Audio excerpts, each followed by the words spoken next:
My name is Sienna. At 33, I am the chief executive of a top-tier cybersecurity firm, but my family treats me like a runaway teenager. My parents forbade me from celebrating my 17th birthday because my sister did not feel special enough. So I moved out that night. Years later, their golden daughter saw how successful I had become, and her jealous meltdown shattered the family. Before I continue this story, let me know where you are watching from in the comments below. Hit like and subscribe if you have ever had to stand up to family who underestimated your worth. The text message from my father arrived demanding my presence at his real estate office. I walked through the glass doors of Richard Wilson Realty exactly 30 minutes later. The place smelled of stale coffee and desperation. It was a far cry from the booming empire my father always boasted about. I found him in his corner office frantically clicking his mouse while surrounded by unpaid invoices. He did not look up.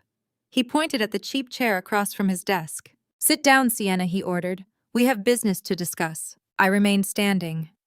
"You summoned me to this office, Richard. Please make it quick. I have an actual business to run." He looked up, his face reddening with the familiar anger he reserved for me. "You listen to me," he snapped. "You caused a massive scene at the restaurant last night. Madison cried all the way home. Kendrick was asking questions we had to deflect. You owe this family an apology, and you are going to pay it by doing the tech work for your sister's new startup for free." I looked at him, suppressing a laugh. "Madison runs a wellness startup now. Last year she was a lifestyle influencer, and before that she designed overpriced yoga mats." Richard slammed his fist on the desk. "This is a legitimate enterprise.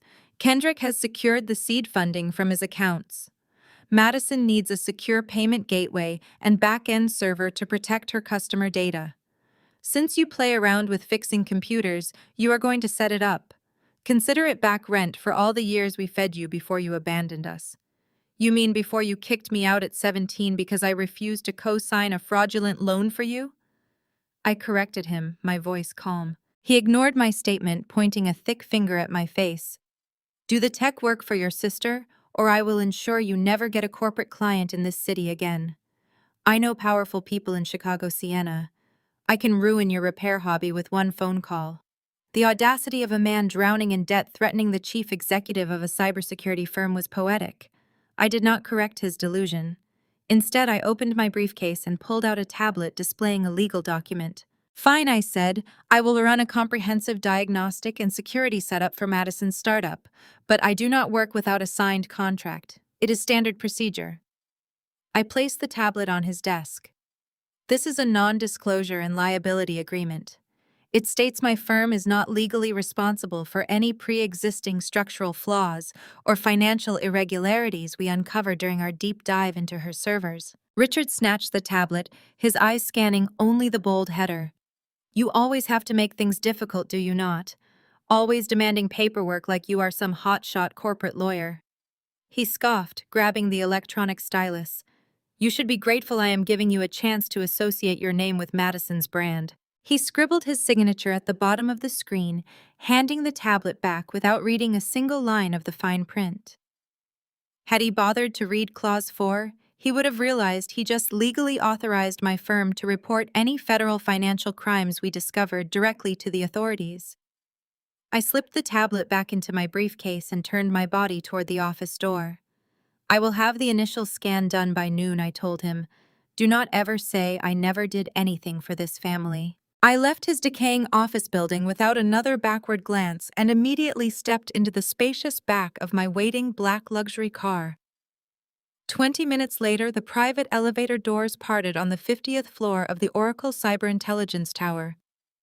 The sleek glass walls of my massive corporate headquarters offered a breathtaking panoramic view of the entire Chicago skyline. Dozens of elite analysts and top-tier security experts moved purposefully through the modern open floor plan. I bypassed my private corner office and walked straight into the central command room, tossing my briefcase onto the massive glass conference table. My chief financial officer, David, was already waiting for me.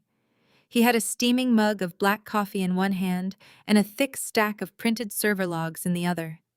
He looked up as I approached, his expression unusually grim, for a man who normally handled corporate espionage with a casual, easy smile. "I have the signed authorization," I told him, tapping the leather side of my briefcase. Tell me you found something highly interesting on my sister's shiny new wellness startup. David set his coffee mug down heavily and spread the dense server logs across the smooth glass table. Interesting is definitely not the word I would use. David said, his voice dropping to a serious low tone. I ran the deep dive diagnostic program just like you asked. I deployed our absolute best scraping tools to map out their entire digital infrastructure, their payment gateways, and their product code. I looked down at the complicated strings of red data highlighting the printed pages. What did you find? David looked back up at me completely and utterly stunned by the raw data. Nothing, Sienna. I found absolutely nothing. I frowned deeply, leaning my body closer to the printouts. What do you mean you found nothing? Are their servers completely offline right now? He shook his head slowly, pointing a silver pen at a series of massive financial transfers. I mean, this wellness startup has zero product code. There is no user database, no secure payment gateway for customers, and no actual wellness service being rendered anywhere on this network. The entire website is just a hollow digital facade. It is a fake shell company, Sienna. And based on these hidden back-end routing numbers, it is actively funneling millions of dollars directly from a private medical trust fund. I stared at the glowing red data lines reflecting on the glass conference table. The magnitude of what David just uncovered settled heavily in the quiet command room. My parents and my sister were not just running a failing business. They were actively orchestrating a massive financial fraud.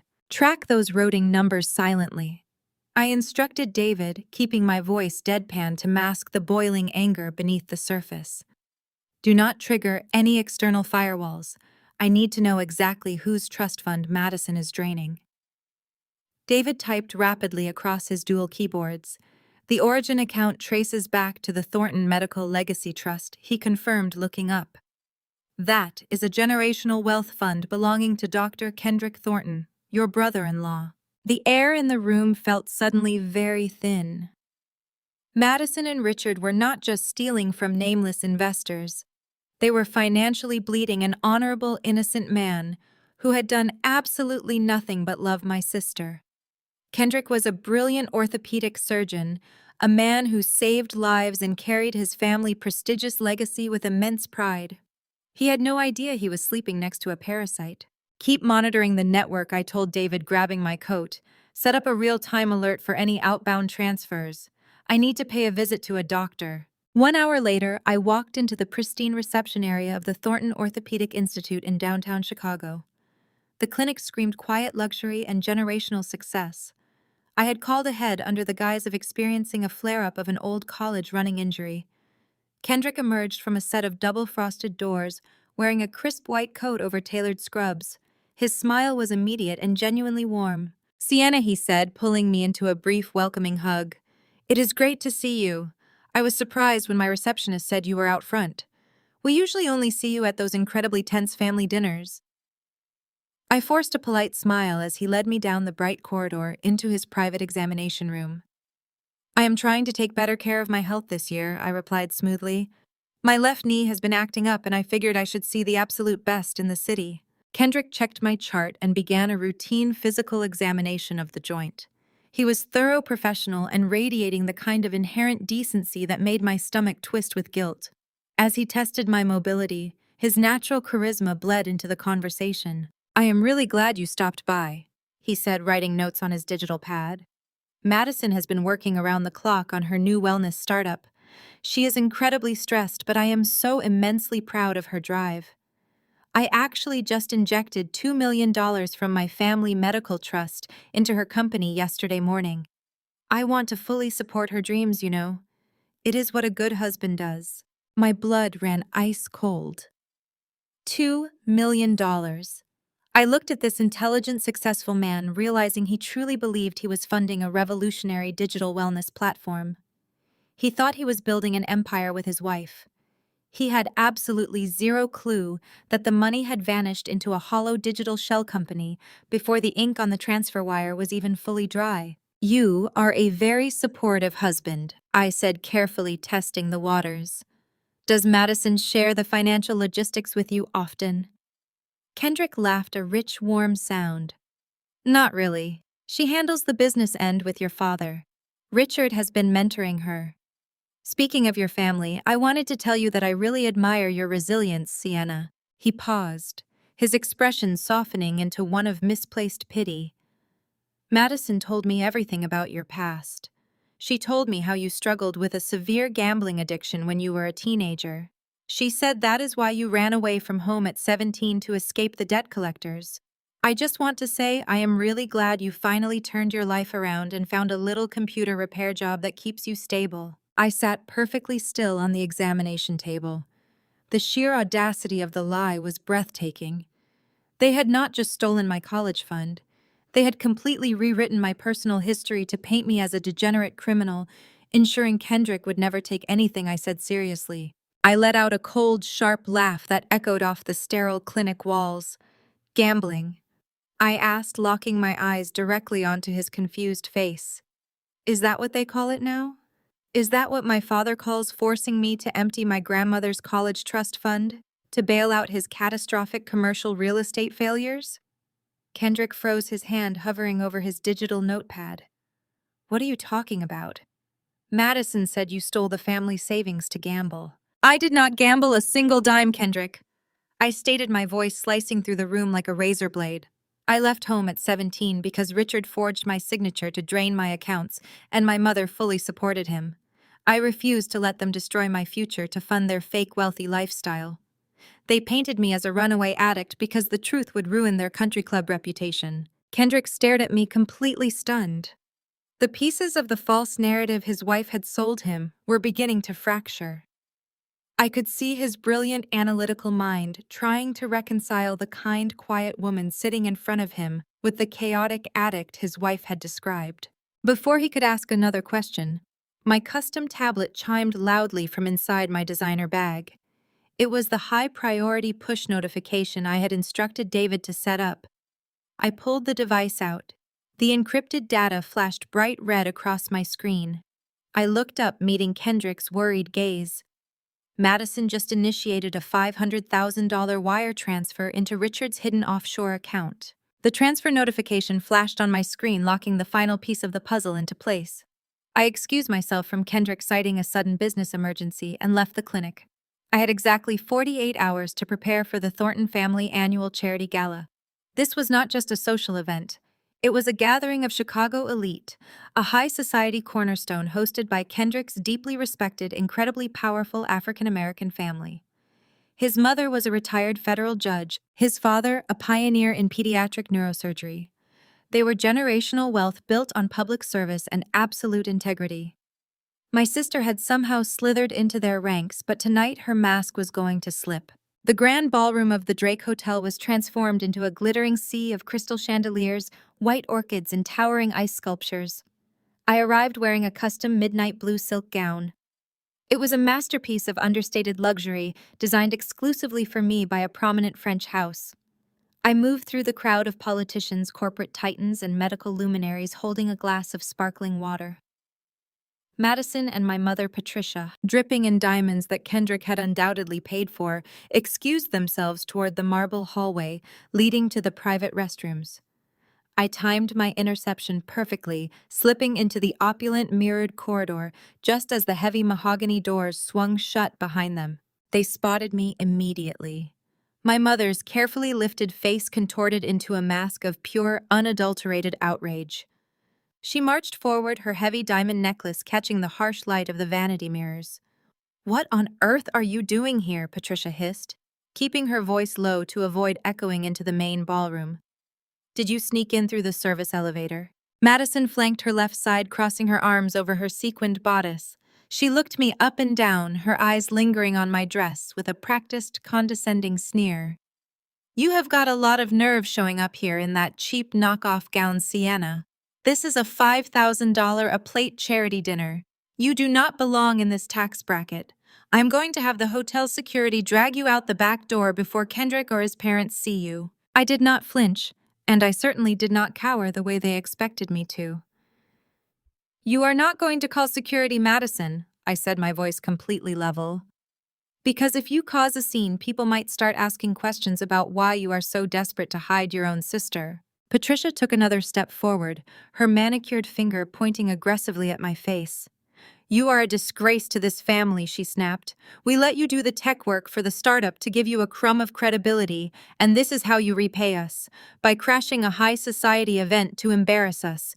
Get out right now before I make sure you spend the night in a holding cell for trespassing. I looked at my mother, then at my sister, feeling a profound sense of pity for their utter ignorance.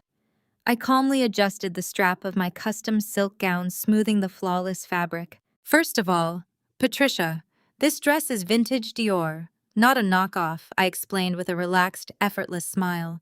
Second, I was personally invited by the hospital board of directors. Funny that you think I do not belong in this tax bracket, Madison, considering my firm. Oracle Cyber Intelligence just donated $500,000 to fund the new pediatric orthopedic wing tonight. Madison froze, her perfectly glossed lips parting in shock. You donated $500,000, she stammered, her eyes darting nervously to our mother. That is impossible. You fix broken laptops. I founded Oracle Cyber Intelligence 7 years ago. I corrected her, savoring the absolute panic blooming across her face. We secure digital infrastructure for international banks and defense contractors. I own the building Richard came to beg in yesterday.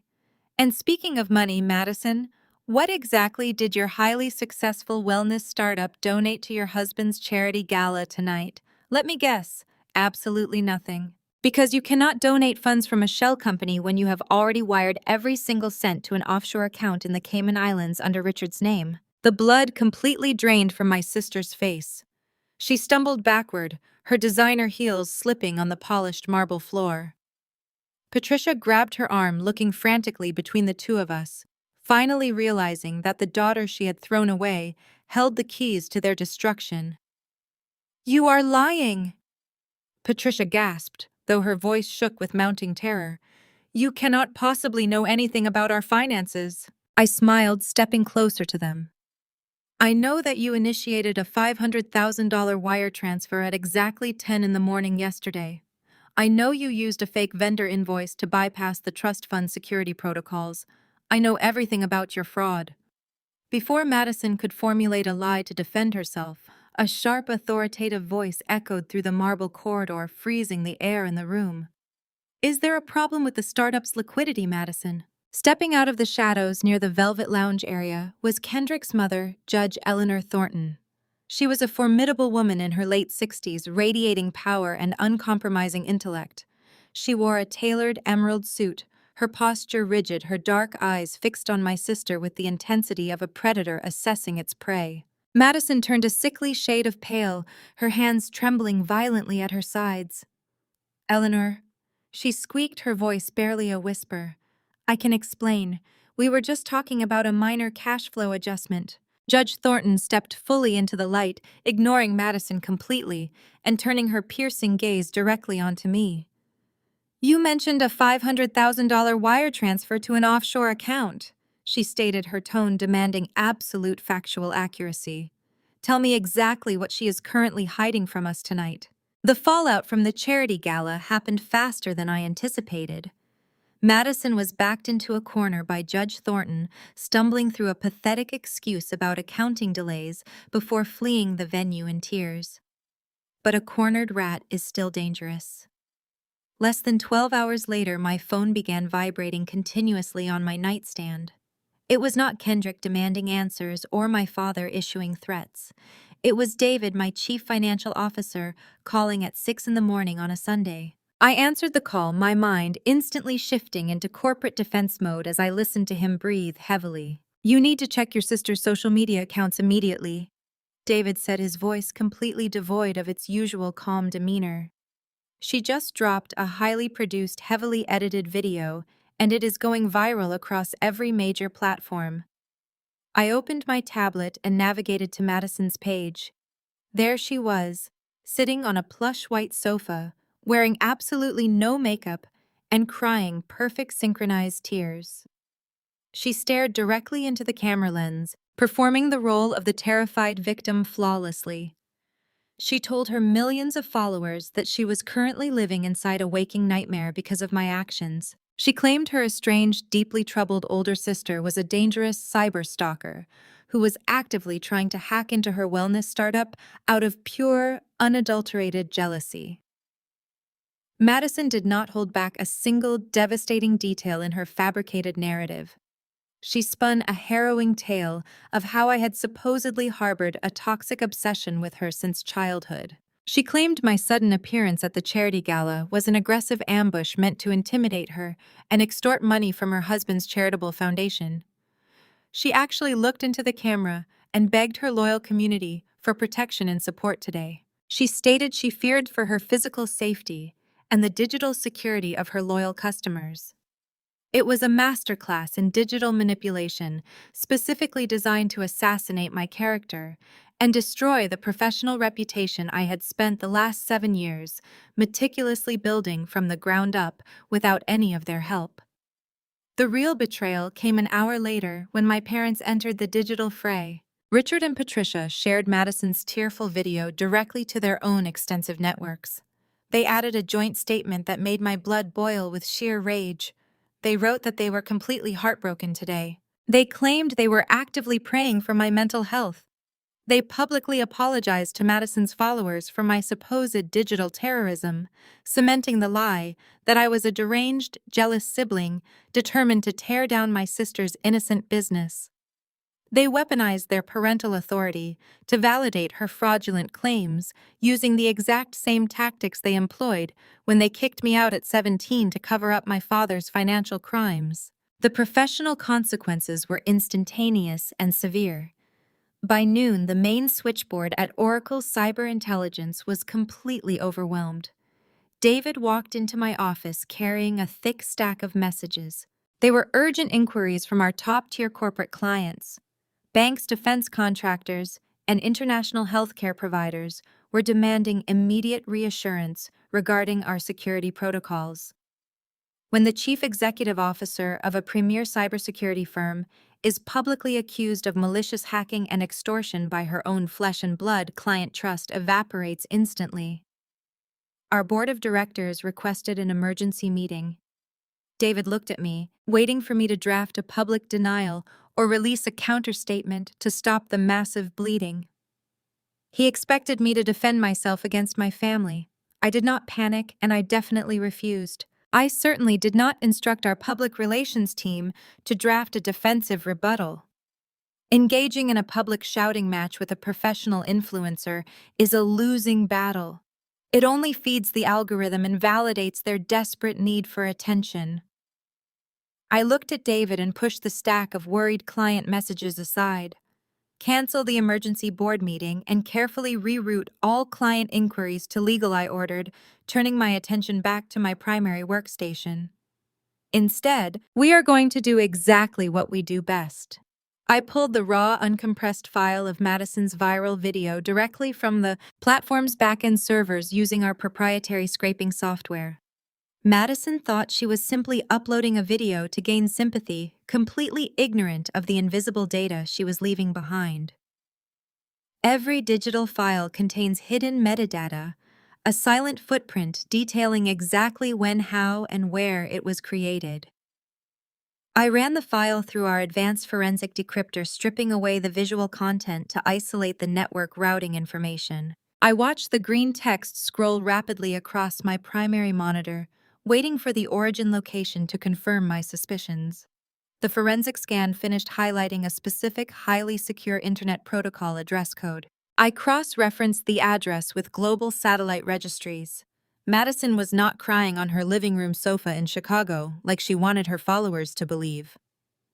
The video was uploaded from a private encrypted satellite router located on a luxury yacht currently anchored in the coastal waters of Miami, Florida. I stared at the precise geographical coordinates, a cold, calculating smile spreading across my face. Madison was supposed to be in Chicago dealing with the fallout of her fraudulent startup, not vacationing on a private vessel. I pulled up the deep-dive financial audit we had legally conducted earlier. Because Richard had arrogantly signed my liability contract, I still had legal access to monitor the routing numbers connected to the Thornton Medical Trust.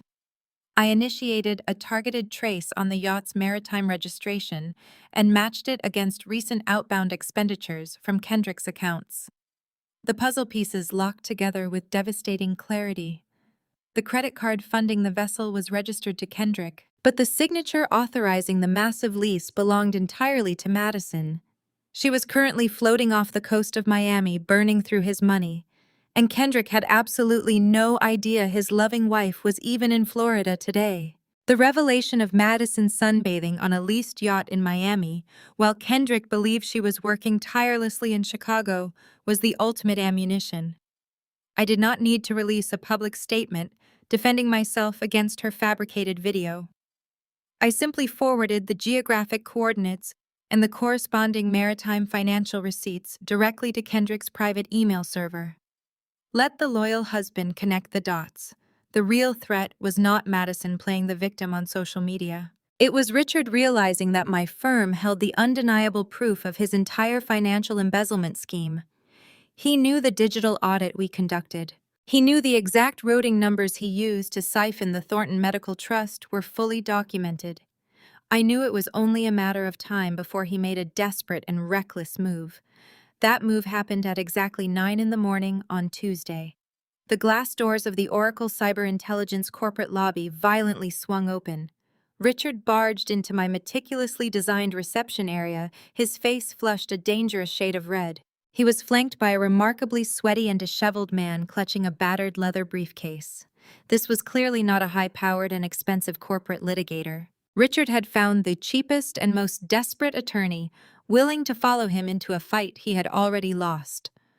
They marched directly toward the main reception desk, where my head of security protocols, Elena, was monitoring the morning access logs. Richard slammed a thick stack of aggressively stapled papers onto the pristine marble counter, with enough force to echo through the expansive atrium. "I demand to see Sienna immediately," Richard barked, leaning over the desk in a blatant attempt to physically intimidate her. He pointed a shaking finger directly at the documents. "That is a legally binding court order." "It is a cease and desist," he shouted. "You are going to take me to your server room right now. I am claiming full corporate ownership of all data related to the Madison Wellness platform. Every single file, every audit log, and every server backup belongs to me. You are going to hand it over today, or my lawyer here is going to shut this entire building down by noon." Elena did not flinch at his aggressive tone. She simply pressed the silent alert button under her desk, notifying my executive suite that a hostile presence had breached the downstairs. I watched the entire pathetic display through the high-definition security cameras from my corner office. I stood up, smoothing the front of my tailored charcoal blazer, and signaled my lead corporate counsel, Marcus Vance. Marcus was a former federal prosecutor who commanded rooms simply by walking into them. He nodded, gesturing for two of our senior compliance attorneys to join us. We took the private executive elevator down to the lobby. The elevator doors slid open with a soft and melodic chime, instantly drawing Richard's manic attention. I walked into the expansive lobby flanked by my elite legal team. The sheer contrast was almost comical. Marcus and my attorneys radiated absolute and uncompromising authority in their bespoke suits, carrying nothing but digital tablets containing irrefutable proof. Richard and his discount lawyer looked like cornered scavengers completely out of their depth. Richard puffed out his chest, trying to maintain his false bravado as we approached the reception desk. I did not greet him. I did not acknowledge his cheap lawyer. I calmly picked up the stack of papers he had slammed onto Elena's desk. I glanced at the first page, reading the poorly drafted and legally baseless and arrogant demands. The document was a joke, a desperate bluff meant to scare a novice. But I was not a novice. I looked directly into my father's furious and bloodshot eyes. I grasped the thick stack of papers with both hands and slowly, deliberately ripped the fake cease and desist order perfectly in half. I dropped the torn pieces into the nearest recycling bin. "You signed my standard liability contract when you arrogantly strolled into my office demanding a free security audit." "Richard," I said, my voice projecting crisp and clear across the silent lobby, Did you actually bother reading it first? Did you read the terms of service before you put your pen to the paper? His jaw clenched tightly, a sudden flicker of genuine panic replacing his manufactured rage. Clause 4 of our standard corporate agreement is very specific. I continued, stepping closer to him, completely unbothered by his aggressive stance. It states that in the event of any fraudulent activity, embezzlement, or financial laundering discovered during our routine security audit, we are legally bound to report it. I did not just report your offshore accounts to Kendrick. I reported your massive corporate theft to the Internal Revenue Service. Today, the color vanished from Richard's face, leaving him a sickening shade of gray. The cheap lawyer beside him literally took a step backward, desperately trying to physically distance himself from the sudden and massive legal liability standing next to him. "You ungrateful and miserable little brat, Richard," hissed, thick beads of sweat breaking out across his forehead. He lost whatever remaining shred of self-control he possessed. He lunged forward, raising his fist, fully intending to strike me right there in the middle of my own corporate headquarters. He never even got close. My security team materialized from shadows. Instantly, they moved with terrifying speed.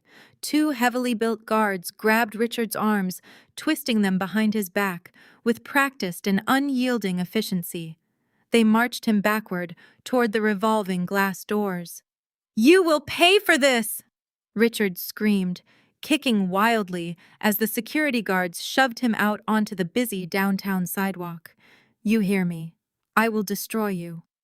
I watched him stumble onto the pavement, his cheap lawyer scurrying away down the street. The lobby doors locked. My lead attorney turned to me. "The IRS just approved the subpoena for Richard's offshore accounts," he stated to me right now. The heavy glass doors sealed shut behind Richard, leaving a ringing silence. I stood in the atrium, my pulse a rhythmic drumbeat against my ribs. Marcus slipped his tablet back into his briefcase, shifting from enforcer to strategist. The IRS subpoena was just the opening salvo. We had their financial throats in our grip, but I needed the entire anatomy of their deception. I turned to Elena, instructing her to lock down the floor and order black coffee. We were not going home tonight. 10 minutes later, I walked into the server hub, a fortress pulsing with glowing blue LED arrays. David was stationed at the primary console, his fingers flying across the keyboard. When my father demanded the Madison Wellness Platform data, he inadvertently confirmed their entire operational history was stored on the cloud servers we just legally seized. I synchronized my workstation with David's terminal. Break open the secondary encrypted partitions I ordered. Start with the routing numbers we gave Kendrick and work backward. I want to see every transaction they executed since the shell company was incorporated. We are stripping their financial history to the bedrock. Decryption required brute force algorithms to crack firewalls Richard believed were impenetrable. Hours bled into the night. The city skyline outside the windows shifted from dusk to absolute darkness. At 2 a.m, David let out a sharp breath. The firewall collapsed, exposing offshore ledgers, hidden banking profiles, and dummy corporation tax filings. I leaned forward, scanning the rapid flow of data scrolling down the monitor. This was not a simple embezzlement scheme hastily thrown together to fund Madison's startup. The financial architecture was complex, layered with dummy vendors, phantom consulting fees, and routed through international banking havens. "Look at these early transactions," David said, pointing to data highlighted in red. "This goes beyond the Thornton Medical Trust. Kendrick was just their latest, most lucrative target." I initiated a chronological sort, filtering the records by their creation dates. The timeline expanded, pushing back 5, then 8, then 10 years. The data logs stretched further into the past, exposing a systematic methodology of theft. My parents and my sister had been running variations of this exact con game for a decade. They had drained small investors, manipulated business partners, and funneled the stolen capital into a domestic trust. I felt a cold knot form in my stomach as my eyes locked onto a specific folder buried at the bottom of the directory. The folder was secured with an outdated cipher protocol that David easily bypassed in 60 seconds. The file name was simply listed as the Grandmother Estate. I opened the digital ledger and the breath left my lungs. Staring back at me were scanned copies of bank transfers, forged signature authorizations, and property deeds dating back exactly 16 years. This was the exact timeline of my absolute darkest memory. I highlighted a specific wire transfer receipt dated 3 days after my grandmother passed away. It showed the total liquidation of her estate, a massive sum legally willed entirely to me for my college education and future security. The transfer destination was not a gambling debt or a failed real estate venture, like Richard always claimed. I pulled up the corresponding property deed filed in the same folder. The stolen funds were used to purchase a luxury penthouse condo in downtown Chicago, registered exclusively under Madison's name. She was 19 at the time.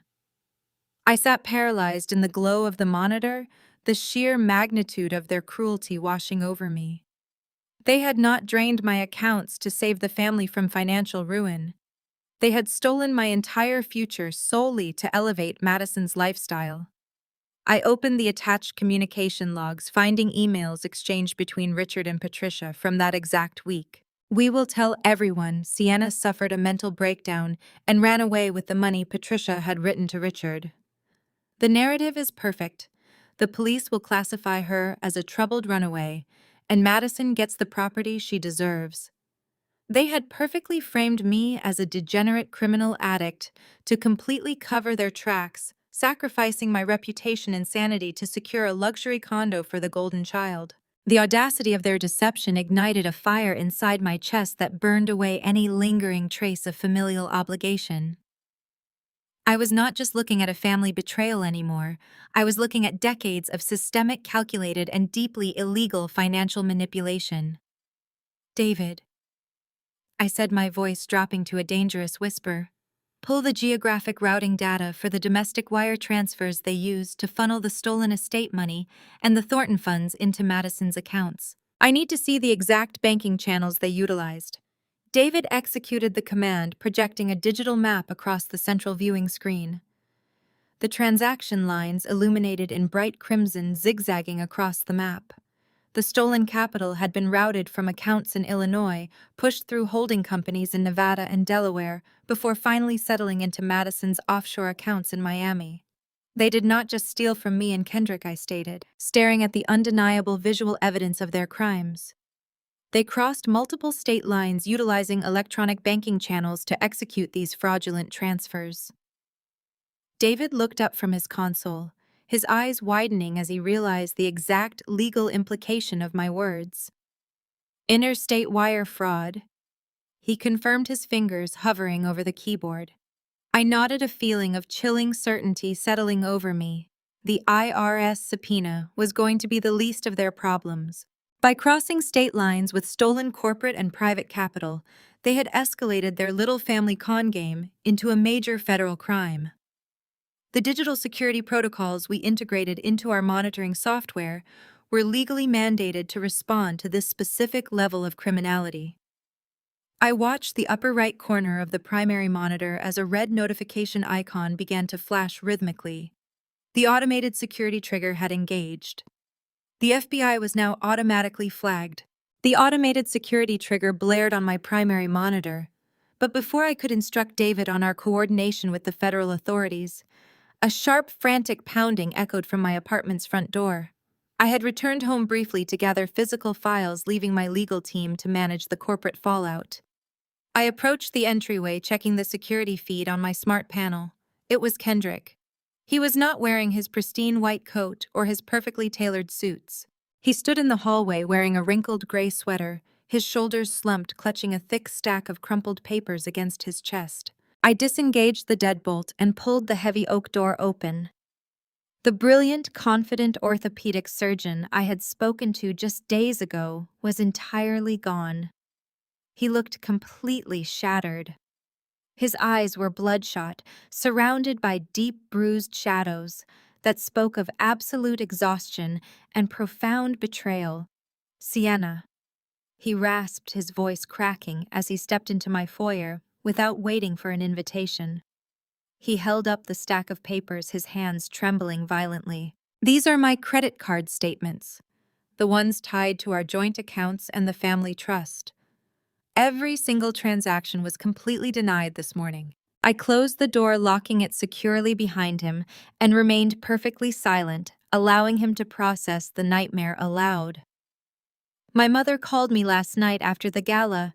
He continued pacing my hardwood floor with frantic, unfocused energy. She told me everything that happened in the hallway. She ordered me to initiate a deep dive into our joint accounts immediately. I spent the entire night on the phone with my private bankers in Zurich. There is absolutely nothing left, Sienna. The trust is completely drained. Liquid assets are gone. The reserve accounts are overdrawn by hundreds of thousands. He stopped pacing and turned to face me, a desperate, broken look in his eyes. Madison called me an hour ago from a blocked number. She was hysterical. She swore to me that you did this. She said you hacked into our personal banking network, stole our entire life savings, and framed her out of some twisted, lifelong jealousy. She begged me to call the police and have you arrested for digital theft. I looked at this honorable, decent man, feeling a surge of disgust for my sister that defied human measurement. Madison was perfectly willing to destroy my freedom. She wanted me locked in a federal prison cell just to buy herself a few more days of plausible deniability. I did not raise my voice, and I did not act defensive. Come into the living room. Kendrick, I instructed, gently guiding him toward the large leather sectional facing my home workspace. Sit down before you collapse. I walked over to the mahogany bar cart and poured 2 fingers of aged bourbon into a crystal glass. I handed it to him. Drink this, I said. You are going to need it to process what I am about to show you. Kendrick took the glass, downing the dark liquid in one swift motion. I sat next to him and pulled my primary laptop from the coffee table, flipping the screen around so it directly faced him. I am not going to ask you to believe my word against your wife, I stated, bringing up the decrypted financial logs David and I just extracted. I am going to show you the undeniable mathematical truth. Data does not lie. Kendrick, and it certainly does not manipulate its victims. I tapped the keyboard, expanding the detailed ledger of the Thornton Medical Trust. These are the exact routing numbers attached to your generational wealth fund, I explained, dragging the cursor across the screen to highlight the massive outbound transfers. Look closely at the destination coordinates. The money did not go into my corporate accounts. It did not bounce into a random digital wallet. It was systematically funneled through a series of highly sophisticated dummy corporations. I initiated the final decryption sequence, revealing the ultimate beneficiaries of the shell companies. The screen flashed, displaying the official incorporation documents. Kendrick leaned forward, his breath catching in his throat as he read the bold black text. The primary beneficiary receiving every single dollar of your family legacy is a commercial entity called Apex Real Estate Holdings, I said, watching his eyes widen in pure horror. The sole proprietor of Apex is Richard Wilson, my father. Madison did not just drain your accounts. She funneled your entire generational fortune directly into Richard's failing commercial real estate firm to bail him out of massive corporate debt. They used you, Kendrick. They looked at your pristine reputation and your family money, and they saw nothing but a massive, unsuspecting piggy bank. Kendrick stared at the screen for a very long time. He did not scream, and he did not throw the crystal glass against the wall. Instead, a terrifying, absolute calm washed over him. The frantic, broken husband vanished instantly, replaced by the top-tier, highly disciplined surgeon who regularly operated on shattered spines under immense pressure. He placed the empty glass onto the coffee table with a soft, precise click. His posture straightened, his jaw locking into a rigid line of pure clinical focus. He methodically buttoned his wrinkled gray sweater, his eyes never leaving the digital proof of his wife's unforgivable betrayal. When is your family's annual Thanksgiving dinner? He asked the question with a quiet, lethal precision that made the temperature in the room drop 10 degrees. I closed the laptop, meeting his cold, unblinking gaze. It is tomorrow night, I replied. Patricia insists on hosting it at exactly 7 o'clock in the main dining room of their suburban estate. She demands perfect attendance to maintain her flawless public image. Kendrick stood up, adjusting his cuffs with the exact same deliberate, measured movements he used before walking into a sterile operating theater. "Good," he said, his voice entirely stripped of emotion. "I am going to perform an amputation." The following evening, the biting November cold whipped through the bare trees lining my exclusive suburban street. The sweeping driveway of Patricia and Richard was packed with luxury vehicles. Soft, warm light spilled from the massive bay windows, casting a golden glow over the meticulously manicured lawn. From the outside, it was the absolute picture of American perfection. A wealthy family gathering to give thanks, surrounded by crystal silver and the intoxicating aroma of roasted turkey and sage stuffing. Inside, I knew they were performing their favorite play. Richard would be pouring expensive scotch, bragging about real estate ventures that were actually funded by stolen capital. Patricia would be directing the catering staff she hired to pretend she cooked the meal herself. And Madison would be playing the role of the perfect devoted wife, clinging to Kendrick and acting like the victim of a vicious cyber attack orchestrated by her jealous, estranged sister. They were showing off for Kendrick, entirely unaware that the man sitting in their opulent living room was no longer the unsuspecting Mark they had so easily manipulated for years. Kendrick had spent the entire day reviewing the decrypted financial logs David and I provided. He knew every single detail. He knew about the dummy corporations, the forged signatures, the offshore accounts, and the total liquidation of my estate. He had mapped out the entire anatomy of their deception with the cold, calculating precision of a surgeon diagnosing a terminal disease. I walked up the wide brick steps, making absolutely no sound against the heavy frost. I did not bother ringing the doorbell. I simply turned the brass knob and pushed the heavy oak door open, stepping into the expansive marble foyer.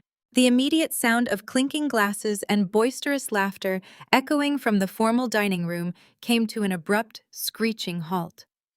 Patricia was the first to appear in the hallway, carrying a heavy silver tray of expensive champagne flutes. Her perfect, practiced hostess smile vanished the second her eyes locked onto mine. She nearly dropped the tray, the crystal glasses clattering dangerously against each other. Her face contorted into a mask of pure, unadulterated rage. She marched directly toward me, her heels clicking aggressively against the marble floor. She positioned herself squarely in my path, physically blocking the entrance to the main living area. "You have some nerve showing up here, you cybercriminal," Patricia hissed, her voice vibrating with venom, though she kept it low enough to avoid echoing into the dining room. "Get out of my house this instant before I call the police and have you dragged out in handcuffs. You are completely deranged, Sienna. How dare you hack into your accounts and steal her money?" I did not move. I did not flinch. I simply stared at the woman who had spent my entire life trying to make me feel small. Before I could even formulate a response, heavy footsteps sounded from the dining room. Kendrick materialized in the hallway, his face an unreadable, stony mask. He walked with slow, deliberate steps until he was standing directly behind my right shoulder. "I invited her," Patricia Kendrick stated, his voice ringing with the cold, terrifying authority that left absolutely no room for debate. "Let her in." Patricia literally stumbled backward, her mouth falling open in complete shock. The color drained from her perfectly contoured face. She looked frantically from Kendrick to me, her mind clearly trying to comprehend why her wealthy, allegedly victimized son-in-law was suddenly acting as my personal escort. She clutched the silver tray to her chest, her knuckles turning white, and silently stepped aside. I walked past her, my boots echoing against the hardwood as I moved into the formal dining room. The space was overwhelmingly opulent. A crystal chandelier hung over a mahogany table set for 20, despite there being a handful of people present. The table groaned under the weight of silver platters piled high with expensive catered food. Richard sat at the head of the table, a crystal glass of amber liquid gripped tightly in his right hand. He froze halfway through a sip, his eyes widening as I stepped into the light. Madison was seated to his right, wearing a cashmere sweater and a diamond tennis bracelet purchased with stolen money. She dropped her silver fork onto her china plate with a sharp, piercing clatter. The manufactured atmosphere of family joy evaporated instantly, replaced by a suffocating tension. "What is she doing here?" Richard demanded, his voice booming across the room as he stood up, his chest puffing out in an immediate display of false alpha male bravado. "I told security specifically not to grant her access at the front gate." Kendrick pulled out a heavy wooden chair at the middle of the table and gestured for me to sit. I sat down smoothly, ignoring his manufactured outrage. Kendrick took the seat directly next to me, crossing his arms and fixing his unblinking gaze entirely on his wife. Madison immediately recognized the tectonic shift in the power dynamic. Her survival instincts kicked in, and she instantly deployed her most effective weapon. Her lower lip began to tremble. Large, glistening tears welled up in her bright blue eyes, spilling over her carefully applied makeup. "Kendrick, how could you bring her here?" Madison cried, her voice hitching with perfectly executed theatrical sobs. She looked around the table, desperately seeking the validation she had always received. "She stole everything from us. She hacked our accounts and ruined our lives out of pure, bitter jealousy. She is a criminal, and she is completely ruining our family holiday." Patricia rushed into the room, hovering anxiously behind her chair, placing a comforting hand on her golden shoulder. I calmly reached across the table, picked up a heavy silver fork, speared a thick slice of perfectly roasted turkey from the main serving platter, and smiled directly into Madison's panic-stricken eyes. "I have not even started ruining things yet, Madison." The crystal chandelier cast a harsh, unforgiving glare over the sprawling mahogany table. The tension in the dining room was absolute, a heavy, suffocating weight pressing against everyone's lungs. Richard, entirely oblivious to the lethal current running beneath the surface of my words, decided to reclaim his manufactured alpha status. He was not about to let his estranged, discarded daughter ruin his flawless Thanksgiving performance in front of his wealthy son-in-law. He puffed out his chest, picked up his heavy crystal tumbler filled with expensive aged scotch, and tapped a silver spoon against the rim. The sharp, high-pitched ringing sliced through the heavy silence. "I want to propose a toast," Richard announced, his booming voice echoing against the vaulted ceiling. He raised his glass toward Madison, his eyes shining with profound, fabricated pride. "To my brilliant daughter Madison and her spectacularly booming startup. You have shown incredible business acumen this year, sweetheart. You took a vision and transformed it into a medical empire. We are all incredibly proud of the woman you have become." Madison instantly stopped her theatrical sobbing. She wiped a perfectly manicured finger beneath her eye, ensuring she did not smudge her mascara, and offered her father a radiant, practiced smile. She reached out and placed her hand over Kendrick's arm, attempting to project the image of a perfectly unified power couple. "Thank you, Daddy," she cooed, her voice dripping with artificial sweetness. "I could not have built the Madison Wellness platform without the unwavering support of my amazing husband." Richard turned his beaming, predatory gaze directly onto Kendrick. He took a slow, deliberate sip of his scotch, the ice clinking softly against the glass. The predatory shark was moving in for the kill, completely blind to the fact that he was swimming straight into a cage. "Speaking of your amazing husband," Richard continued, his tone shifting into smooth, transactional confidence. "Kendrick, my boy, Madison mentioned that the expansion phase requires a bit more capital infusion to finalize the offshore acquisitions. When exactly should we expect the next round of trust fund money to clear?" Patricia nodded enthusiastically from her seat, her eyes gleaming with undisguised greed. "Yes, Kendrick, the international vendors are being quite pushy about the transfer timeline." Kendrick did not immediately respond. He sat with terrifying absolute stillness. He did not look at Richard, and he did not look at Patricia. He slowly pulled his arm away, letting Madison's hand drop awkwardly onto the white linen tablecloth. He reached forward and picked up his heavy silver fork. The silence stretched, becoming thick and unbearable. He methodically aligned the fork parallel to his silver knife, measuring the distance with the exact precision of a surgeon preparing to make a critical, life-altering incision. He gently placed the fork down. The soft click echoed like a gunshot in the silent room. "It won't," Richard Kendrick stated, his voice completely devoid of any human emotion. Richard's smug smile faltered, confusion wrinkling his forehead. "Excuse me?" Richard asked, leaning forward slightly. I do not think I heard you correctly, son. I said it will not clear. Kendrick repeated, lifting his gaze to meet Richard's eyes with a look of absolute freezing hostility. The next round of funding is not arriving tomorrow. It is not arriving next week. It is never arriving. Because I filed a comprehensive irrevocable freeze on all financial assets and trust accounts at precisely 8 o'clock this morning. The air vanished from the room. Patricia gasped, her hand flying to her throat as the color drained entirely from her face. Richard slowly lowered his Scotch glass, his jaw clenching as he tried to process the catastrophic failure of his entire financial lifeline. "What are you talking about?"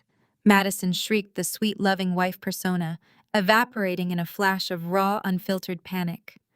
"You cannot do that. The platform needs that capital. We have binding contracts. We have vendor obligations.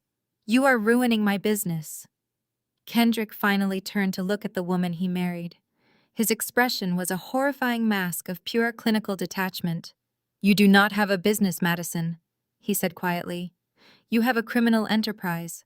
The reality of her total destruction finally shattered Madison's manufactured composure. She went into a full, explosive, manic meltdown. Her face turned a violent shade of crimson. Her chest heaved with ragged, furious breaths as she lost whatever remaining shred of self-control she possessed. "This is your fault!" Madison screamed, her voice breaking into a guttural shriek as she lunged across the table. She grabbed her half-empty wine glass and hurled it directly at my head with all of her strength. The heavy crystal missed my face by inches, smashing violently against the stone fireplace behind me. Dark red wine splattered across the pristine white walls like fresh blood. "You poisoned his mind," Madison roared. "You are a disgusting, manipulative liar. You ugly, jealous freak." I did not flinch. I did not blink. I reached down to the floor beside my chair and picked up the thick, heavy dossier David and I had printed from our secure servers earlier that afternoon. I placed the dossier flat onto the mahogany table. I placed my palm on top of the black leather cover and slid it smoothly across the polished surface. It glided past the silver centerpieces and came to a perfect stop directly in front of my sister's empty plate. Jealous of what I asked, my voice projecting crisp and clear across the absolute chaos of the room. "Your 5 counts of felony embezzlement." Richard stared at the black dossier, his eyes suddenly wide and entirely unblinking. The aggressive, dominant, arrogant patriarch was now completely gone. His breathing became incredibly shallow, coming in rapid, ragged, desperate gasps. He clutched his chest, his knuckles turning stark white as he desperately choked for air. He collapsed heavily to the floor, breathing rapidly and heavily. Patricia screamed that I had just killed my own father. The ambulance siren faded into the background noise of the emergency room receiving bay. I followed the stretcher through the sliding glass doors, keeping a measured distance from the medical personnel swarming around my father. The sheer theatricality of his collapse was entirely consistent with his character. When cornered by his own actions, Richard always sought an escape hatch. Kendrick walked beside me, his stride perfectly synchronized with the chaotic tempo of the corridor. He did not look at his wife. He did not look at the frantic mother-in-law trailing behind the paramedics. He watched the monitors tracking Richard's heart rate with the detached precision of a seasoned trauma surgeon. We were directed into a harsh, fluorescent-lit waiting area designated for the families of critical care patients. The room smelled of industrial bleach and stale coffee. Madison collapsed into a plastic chair, burying her face in her hands and sobbing loudly enough to draw the attention of the nurses stationed at the front desk. She was playing to an audience that no longer cared. Kendrick remained standing by the double doors, his arms crossed over his chest, his eyes devoid of sympathy. I took a seat near the window, staring out into the freezing November night. The glass reflected the absolute wreckage of my biological family. I felt no guilt. The dossier sitting on their dining table contained nothing but their own choices. They built their empire on fraud, and I simply handed them the bill. The ticking of the wall clock above the reception desk marked each agonizing second. Security personnel occasionally glanced in our direction, their expressions trained to remain neutral, despite the palpable hostility radiating from my mother. The entire emergency department seemed to hold its collective breath, anticipating the inevitable eruption. Every time the heavy pneumatic doors swung open, Patricia would tense her breathing, turning shallow, only to deflate when it was just another passing night shift trauma nurse. Patricia paced the length of the waiting room, her designer heels clicking rhythmically against the linoleum floor. Her pristine holiday dress was wrinkled, her perfect hair was slightly disheveled. She kept glancing at the swinging doors leading to the trauma bay, her hands wringing together in a display of manufactured agony. When 10 minutes passed without an update, she suddenly stopped pacing, her eyes locked onto me, blazing with a terrifying, unfiltered hatred. She marched across the room, closing the distance between us in 3 long strides. Before I could even stand up or raise my hands to defend myself, Patricia swung her arm back and delivered a vicious, stinging slap across my left cheek. The sharp crack echoed through the quiet waiting room, silencing Madison's theatrical crying instantly. Several people in the adjacent chairs gasped, turning their heads away in uncomfortable shock. Patricia shrieked, pointing a trembling finger directly at my face, ignoring the security guard. "If he dies, it's on you. You sign over your company to your sister right now to fix this financial mess, or you're dead to us." The sting radiated across my jawline, burning hot against my cold skin. I did not raise a hand to rub the welt forming on my cheek. I did not break eye contact. I remained seated, looking up at the woman who brought me into this world, feeling absolutely nothing but profound clarity. I slowly touched my cheek, my fingers tracing the outline of her furious strike, remaining completely unfazed by her desperate display of violence. "You slapped me just like that when I was 17, just because I asked why my birthday cake was in the trash. I survived it, then I'll survive it now." I stood up slowly, forcing her to take a physical step backward to maintain her balance. "The difference between then and now is that I no longer need your permission to exist. I no longer require your conditional love to feel valued. You just demanded that I surrender my entire corporate entity to subsidize your criminal behavior. You actually believe a slap and a threat will force me to fund your fraudulent lifestyle. You are not protecting a family legacy. You are trying to salvage a sinking criminal enterprise." Madison scrambled out of her chair, rushing to stand behind our mother like a frightened child. "Mom is right," Madison yelled, her voice thick with panic. "You have to fix this, Sienna." Kendrick froze the accounts. "The vendors are going to sue us. The federal regulators are going to audit the trust by Monday morning. If you do not give us the capital to cover the offshore transfers, we are all going to federal prison. You owe us. You are part of this family." Kendrick stepped forward, his presence immediately silencing my sister. He did not raise his voice. He did not need to. The sheer weight of his clinical authority was enough to crush the remaining oxygen from the room. "She owes you absolutely nothing," Madison Kendrick said, looking at his wife as if she were a complete stranger.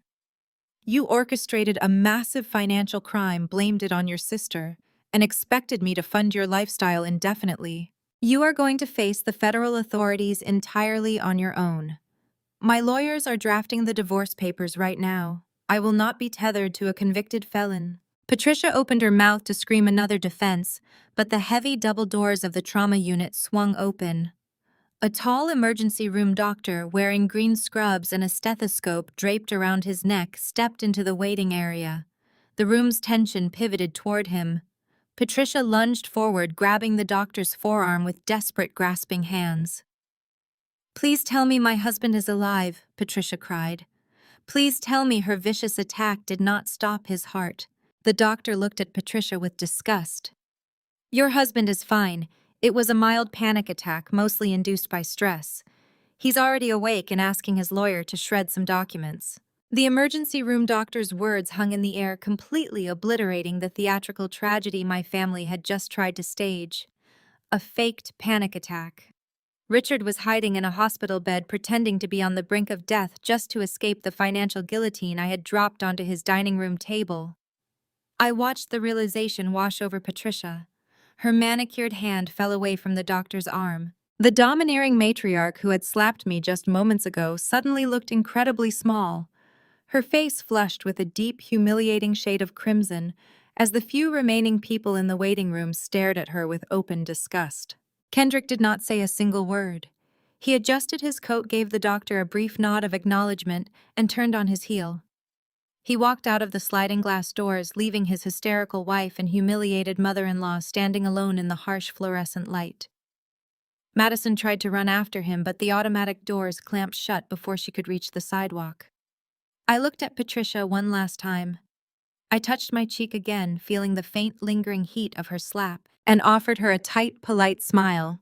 I walked out of the hospital, the freezing November air feeling incredibly refreshing against my skin. The performance was over. It was time to finalize the destruction of their empire. By 8 o'clock the following morning, the trap completely closed. I sat in a sleek glass-walled conference room in downtown Chicago, flanked by David and three of the most ruthless corporate litigators in the city. Kendrick sat at the head of the long oak table, looking like a man who had finally excised a tumor from his life. I unzipped my leather briefcase and pulled out the finalized, officially notarized cyber forensic report. It was a masterpiece of digital tracking. David and I had spent the entire night tracing every single unauthorized transfer, mapping the exact digital footprints Madison had left when she drained the trust accounts and funneled the capital into Richard's failing commercial real estate firm. I slid the heavy binder across the table toward Kendrick's lead attorney. "Data does not recognize family loyalty," I stated, my voice echoing in the quiet room. "This report contains undeniable proof of wire fraud, identity theft, and 5 counts of felony embezzlement. The IP addresses used to authorize the transfers match the secure network at my sister's wellness startup. The destination accounts are all registered under shell companies owned entirely by Richard. They used my encrypted credentials to frame me, hoping my estrangement would make me the perfect scapegoat." The lead attorney opened the binder, his eyes scanning the meticulously organized financial logs. A slow, predatory smile spread across his face. He looked up at Kendrick and nodded. "We have enough here to secure federal indictments by the end of the week," the attorney confirmed. "We will seize the assets of the wellness platform immediately, and we will initiate civil proceedings against Richard to recover the stolen trust funds. They are completely boxed in. There is absolutely no legal maneuver that can save them from this level of documentation." I leaned back, feeling a profound sense of closure. I had not just cleared my name, I had permanently dismantled the weapon they used to terrorize people. The fallout was swift and absolute. News of the impending indictments leaked to the financial press by late Tuesday afternoon. The dummy corporations crumbled. The vendors pulled their contracts. The investors surrounding Madison's fraudulent wellness platform vanished into thin air. I was sitting in my apartment watching the city lights flicker to life when my cell phone began to vibrate on the kitchen counter. The caller ID displayed my mother's name. I let it ring 3 times before pressing the green icon and lifting the phone to my ear. I did not say hello, I simply waited. "Sienna, please," Patricia begged, her voice entirely stripped of its usual venom. There was no screaming. There were no demands. There was only the raw, pathetic sound of a woman realizing her entire world was collapsing. She sounded frantic, breathless, and completely broken. The tone shift was jarring. The woman who had slapped me in a hospital waiting room less than 48 hours ago was now weeping into the receiver. "You have to stop this!" Patricia cried, her words tumbling over each other in a desperate rush. "Richard is facing federal charges. The banks are foreclosing on the house. Kendrick's lawyers froze all of Madison's accounts, and they are coming after my personal assets to recoup the trust funds. Sienna, please, I am begging you. We are your parents. Madison is your sister. You cannot do this to your own blood. You cannot let Kendrick take everything from us. If you do not retract that forensic report and take the blame, we will be completely ruined. We will be homeless." I listened to her frantic, hyperventilating pleas, feeling absolutely nothing. I looked around my quiet, safe apartment. I thought about the years I spent believing I was the problem. I thought about the isolation, the gaslighting, and the constant suffocating pressure of trying to earn the love of people who only saw me as a convenient scapegoat. They had built their entire lives on my suffering, and now they expected me to sacrifice my freedom to shield them from the consequences of their own spectacular greed. I took a slow, deep breath. letting the silence stretch across the line to ensure she felt the full weight of my response. "You made me homeless at 17, I said, my voice dropping to a low, icy whisper that commanded absolute attention. "The streets of Chicago are cold, Mom. Better buy a warm coat." I lowered the heavy phone and pressed the red button, cutting off her hysterical sobbing instantly. I blocked her number, tossed the device onto the cold granite counter, and walked away for good. By Saturday morning, the digital tripwires David and I planted across Madison's personal devices began blaring with frantic activity, with Kendrick's legal team freezing her legitimate assets and his mother, Judge Thornton, preparing to launch a federal audit of the trust accounts on Monday morning. Madison was completely out of options. She had 48 hours to miraculously replace $2 million. If the ledger showed a zero balance when the judge's forensic accountants opened the books, Madison would be trading her cashmere for an orange jumpsuit. I sat at my kitchen island, sipping black coffee, watching my secondary monitor scroll through her increasingly desperate text messages. She exhausted her network of wealthy friends. No one was willing to catch a falling knife, especially one covered in federal fraud charges. Panic breeds stupidity, and my sister was panicking beautifully. By noon, she reached out to a shadow financial group operating out of the South Loop. They were high-end loan sharks who catered to desperate executives, charging exorbitant interest rates and enforcing repayment with methods that did not involve court orders. Madison was trying to secure a bridge loan to cover the stolen trust funds, planning to claim the missing money was a temporary clerical delay. She arranged to meet them at 3 o'clock in the lobby of the Continental Hotel. I called David, instructing him to liquidate a portion of my offshore investment returns.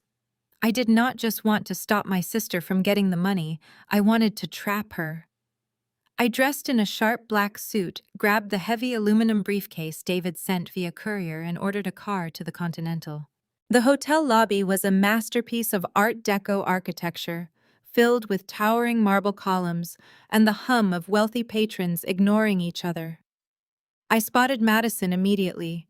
She sat rigidly in a corner booth near the back, wearing dark sunglasses indoors, clutching her designer handbag like a life preserver. Two men sat across from her. They wore expensive suits, but their posture lacked refinement. They were dangerous men, and Madison was visibly shaking as she signed her name on a thick stack of promissory notes. She was promising them collateral she no longer owned, leveraging Richard's frozen commercial properties to guarantee the $2 million. It was a spectacular display of reckless arrogance. I walked across the carpet, my heels completely silent against the thick fabric. The men noticed me first, their eyes narrowing as they assessed the threat level. Madison followed their gaze. She pulled off her sunglasses, her bloodshot eyes widening in absolute horror as I approached their secluded table. "What are you doing here?" Madison hissed, her voice trembling. She instinctively placed her hands over the documents, trying to shield them from my view. "Leave right now, Sienna. This is a private business meeting." I ignored her entirely, focusing my attention on the two men sitting across the table.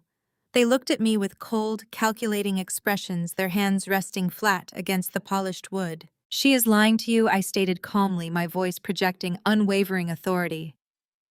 The commercial real estate portfolio she listed as collateral for this bridge loan was seized by federal litigators yesterday afternoon. Her husband froze all of her liquid assets, and her startup is currently under criminal investigation for felony embezzlement.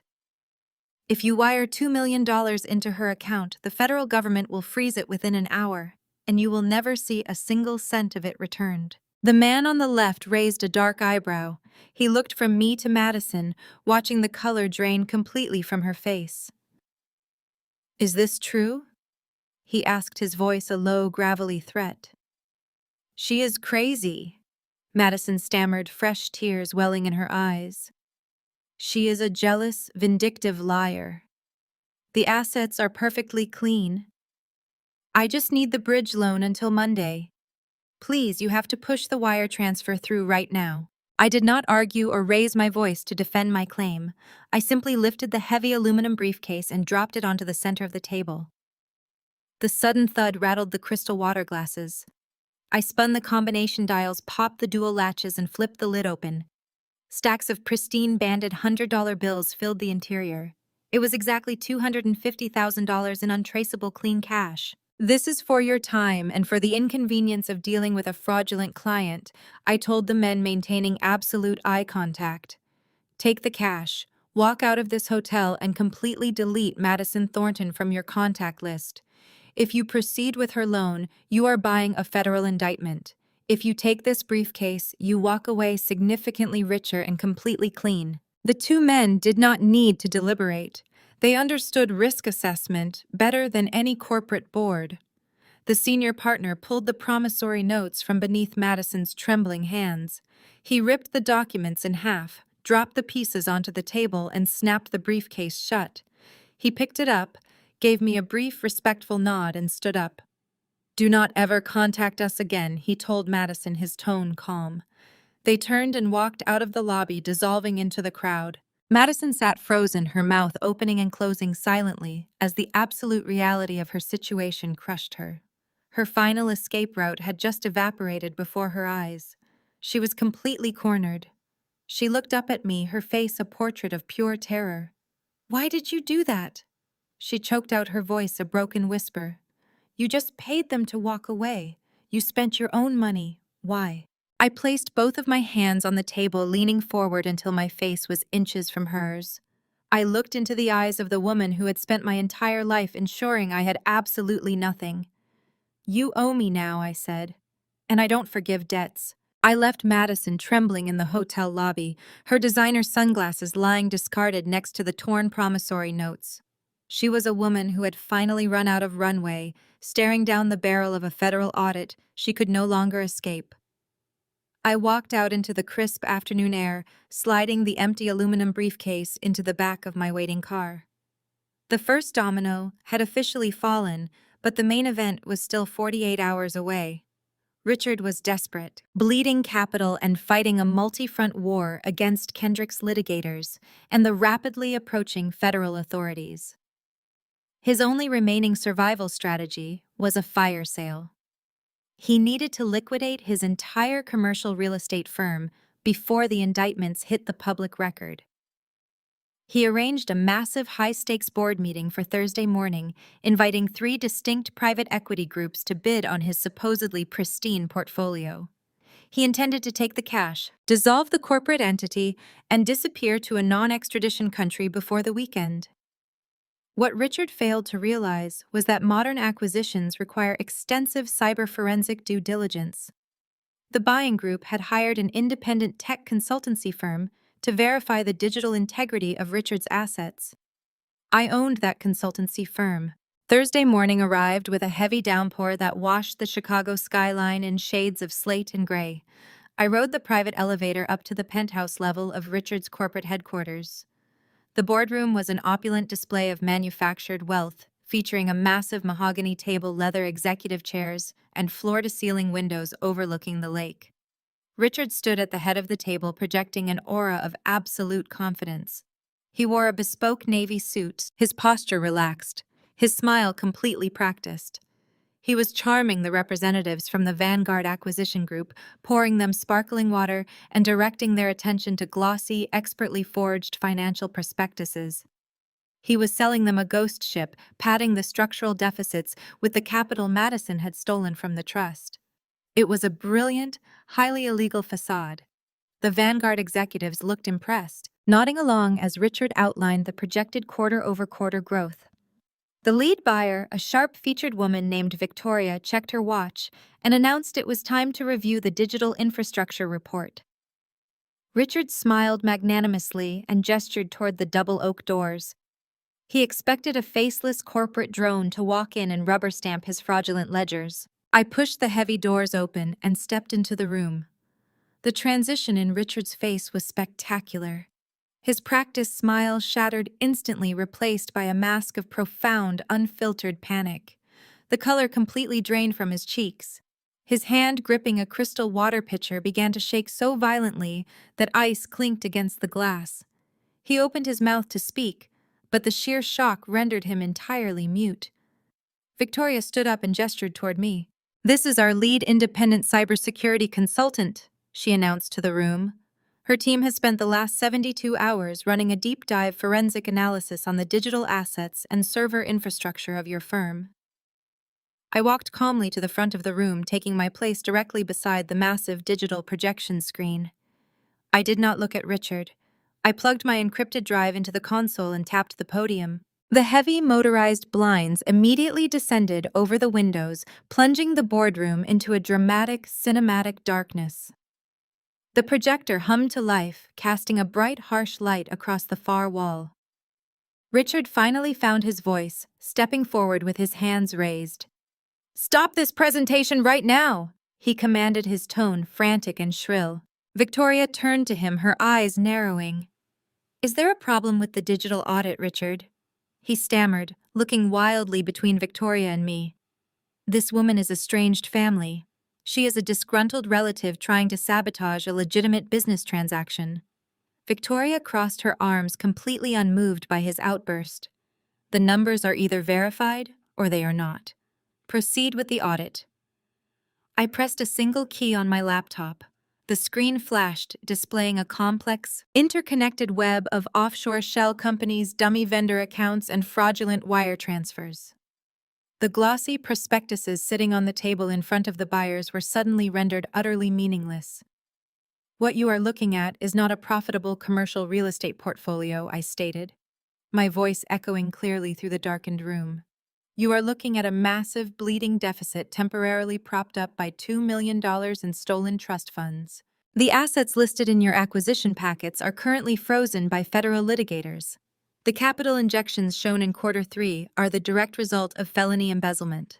If you acquire this corporate entity, you are acquiring a mountain of federal fraud charges and assuming total liability for the stolen funds." The entire boardroom descended into absolute silence. Victoria stared at the screen, her eyes wide as the staggering magnitude of the deception registered. She slowly closed the glossy prospectus folder sitting in front of her. Richard scrambled toward the table, his voice cracking in desperate panic. "Victoria, please, you must understand," he pleaded, waving his trembling hands. "These figures are entirely fabricated. I can explain everything. We can renegotiate the terms right now." Victoria did not even look at him. She picked up her leather briefcase and signaled her team. "This meeting is completely over," she announced with icy finality. The Vanguard executives gathered their belongings in swift, synchronized movements. They marched out of the double oak doors without glancing back, leaving the fraudulent documents abandoned on the mahogany table. Richard lunged toward the doorway, but they were already gone. He slowly turned to face me. His shoulders slumped, his breathing shallow and ragged. I gently closed my laptop, severing the projector feed. The bright light vanished instantly. I walked out, leaving Richard sitting completely alone in the dark boardroom, quietly waiting for the inevitable federal sirens to finally arrive. The fallout from Richard's boardroom humiliation had barely settled before Kendrick delivered the final blow to Madison's crumbling reality. It happened on a crisp Tuesday morning in the expansive foyer of the luxury medical clinic Kendrick owned and operated. Madison marched through the sliding glass doors, wearing a perfectly tailored designer coat, looking every bit the entitled surgeon's wife she desperately still believed herself to be. She bypassed the reception desk entirely, ignoring the frantic protests of the clinical staff, and threw open the heavy oak door to Kendrick's private office. He was not alone. Kendrick stood beside his lead divorce attorney, a sharp, unyielding man with an incredibly stern demeanor, holding a thick manila envelope. Madison froze in place, her demanding expression completely faltering as Kendrick slid the envelope across the surface of his mahogany desk. He informed her that these were the finalized divorce papers and she had exactly 24 hours to sign them. Madison stared at the printed documents as if they were venomous. The shock quickly mutated into a blinding, self-righteous fury. She flatly refused to pick up a pen. She crossed her arms, her voice echoing down the sterile clinic corridor, and declared she was unconditionally entitled to half of his entire medical practice, his investment portfolios, and his generational family wealth. She reminded Kendrick that they had built their life together, and she would drag him through years of brutal public litigation before she walked away with absolutely nothing. Kendrick did not flinch. He calmly informed her that she was walking away with exactly what she brought into the marriage, which was absolutely nothing but deceit.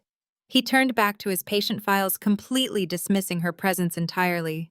Madison stormed out of the building, promising a devastating legal bloodbath. 3 weeks later, that promised bloodbath materialized in the form of a high-stakes legal deposition at a prestigious downtown law firm. The large conference room was a cold, sterile, intimidating space, constructed of frosted glass and polished steel. Madison sat beside her hired pit bull of a lawyer, a man named Sterling, who radiated unwarranted aggressive arrogance. He wore a custom pinstripe suit and smiled with the condescending ease of a man who thought he held all the winning cards. Kendrick sat directly opposite them, maintaining his clinical, detached composure. Sterling opened the proceedings by laying out Madison's aggressive financial demands. He stated that his client had sacrificed her own earning potential to support her husband's medical career and demanded exorbitant spousal support that mirrored her accustomed lavish lifestyle. Sterling dismissed Kendrick's claims of financial misconduct as baseless, vindictive slander, arguing that any issues with the trust fund were entirely separate from the marital assets. He leaned back in his leather chair, steepled his fingers, and confidently challenged Kendrick's legal team to prove that Madison had ever intentionally jeopardized their shared marital estate. It was a bold, remarkably foolish dare. Kendrick's lawyer simply nodded in response and silently opened the heavy boardroom door. I walked into the deposition room wearing a sharp charcoal suit, carrying my encrypted laptop. Madison's smug expression instantly vanished immediately, replaced by a look of profound visceral panic. Sterling scoffed aloud, asking the official court reporter to note his vehement objection to my presence, labeling me a disgruntled, estranged sibling with absolutely no legal standing. Kendrick's attorney smoothly entered my credentials into the official legal record. I was not there as a sister. I was there as a court-appointed independent cybersecurity expert specifically tasked with verifying the digital trail of the disputed funds. I took my seat at the head of the long table, connected my laptop to the presentation monitor, and launched the digital forensic mapping I had meticulously compiled over the past week. The screen illuminated with a complex network of financial transactions, IP logs, and encrypted communications. I did not waste time with basic pleasantries. I systematically walked the entire room through Madison's precise digital footprint. I showed exactly how she had bypassed the strict security protocols on Kendrick's personal banking accounts, diverting substantial sums of his inherited wealth to cover the initial losses in Richard's failing real estate firm long before she ever touched the trust fund. Sterling tried to interrupt the presentation loudly, objecting to the data as circumstantial. I silenced him by projecting a series of highly encrypted text messages and forged digital signatures onto the screen. The data displayed on the screen was undeniable and mathematically precise. I highlighted a specific sequence of wire transfers executed from Kendrick's private accounts, complete with geolocation tags placing the initiating device directly inside Madison's wellness startup headquarters. She had not just stolen from the family trust. She had been systematically siphoning money from her husband's private generational wealth for over 2 years to hide her business failures. I turned to Sterling, maintaining unwavering eye contact, and explained the legal implications of the evidence. Under United States law, these specific actions constituted deliberate, premeditated marital fraud. Madison had actively hidden massive financial liabilities, forged Kendrick's signature on loan documents, and illegally liquidated his protected assets without his knowledge or consent.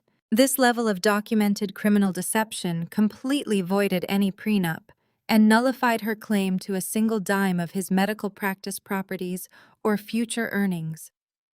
The room fell into a deathly silence. Sterling stared at the screen, his arrogant smirk wiped away as he realized his client had lied to him, and his case was utterly destroyed.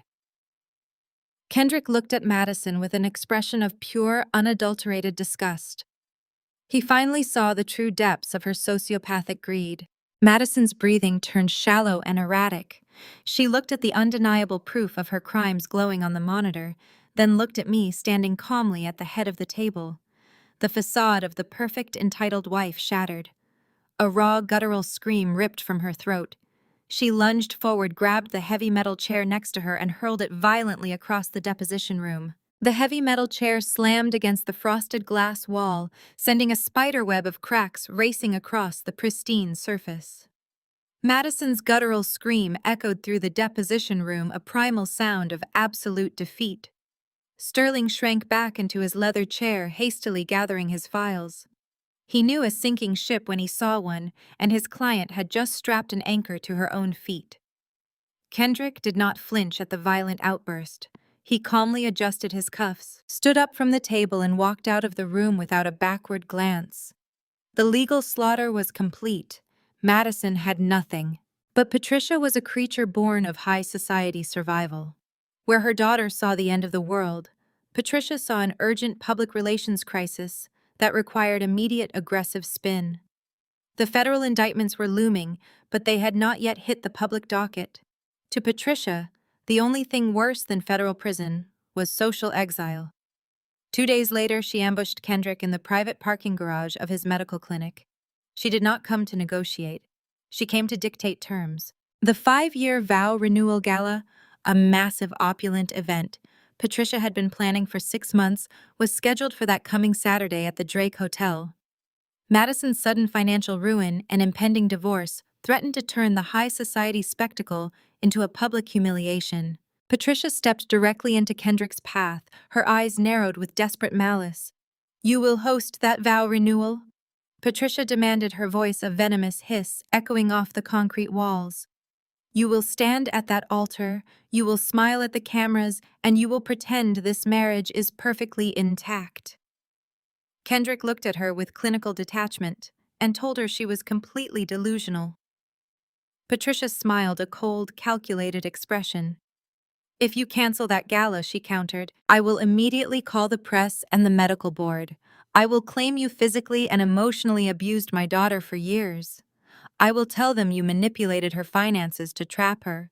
I will drag your pristine reputation through the mud and ensure your clinic is shuttered before the ink dries on the divorce papers." Kendrick stared at the woman, measuring the genuine lunacy in her threat.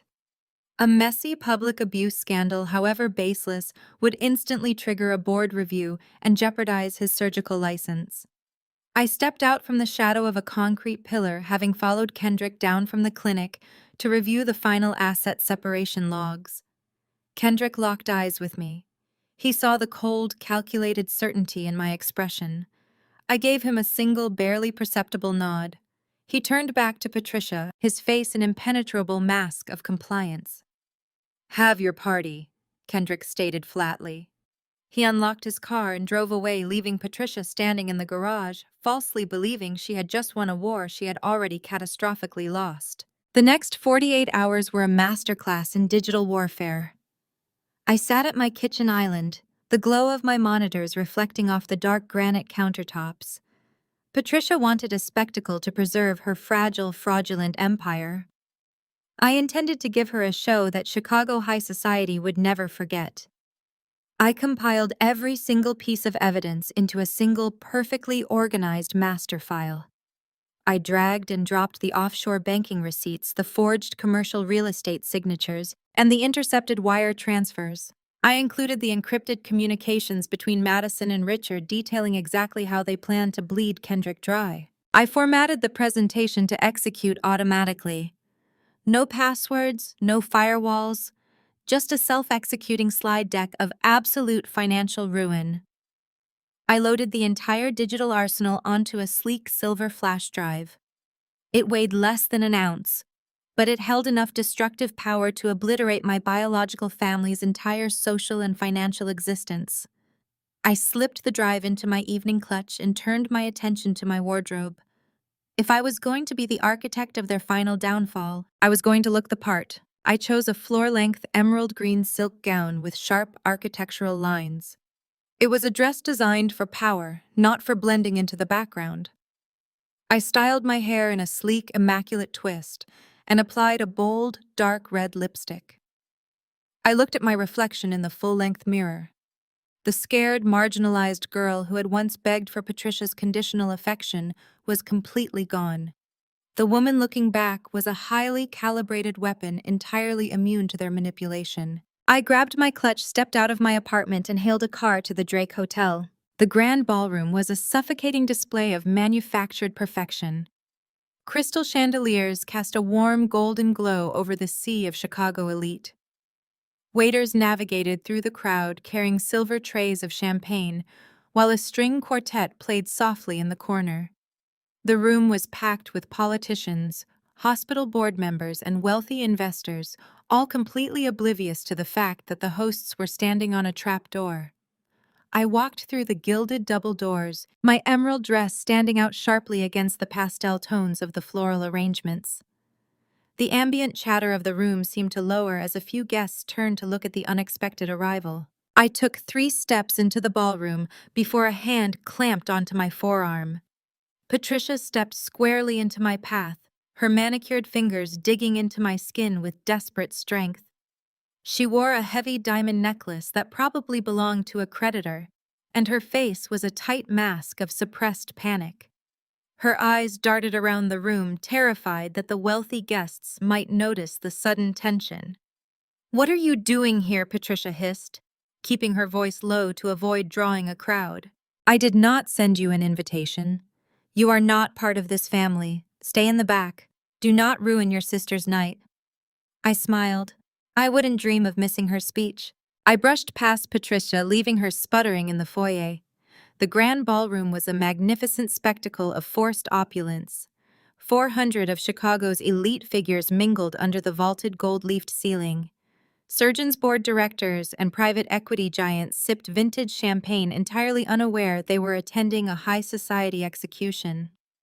I moved gracefully through the sea of tuxedos and designer gowns, securing a perfect vantage point near the sound engineer's staging area. I handed the technician a crisp $100 bill and smoothly inserted my silver flash drive into the primary projection console, cueing the master file.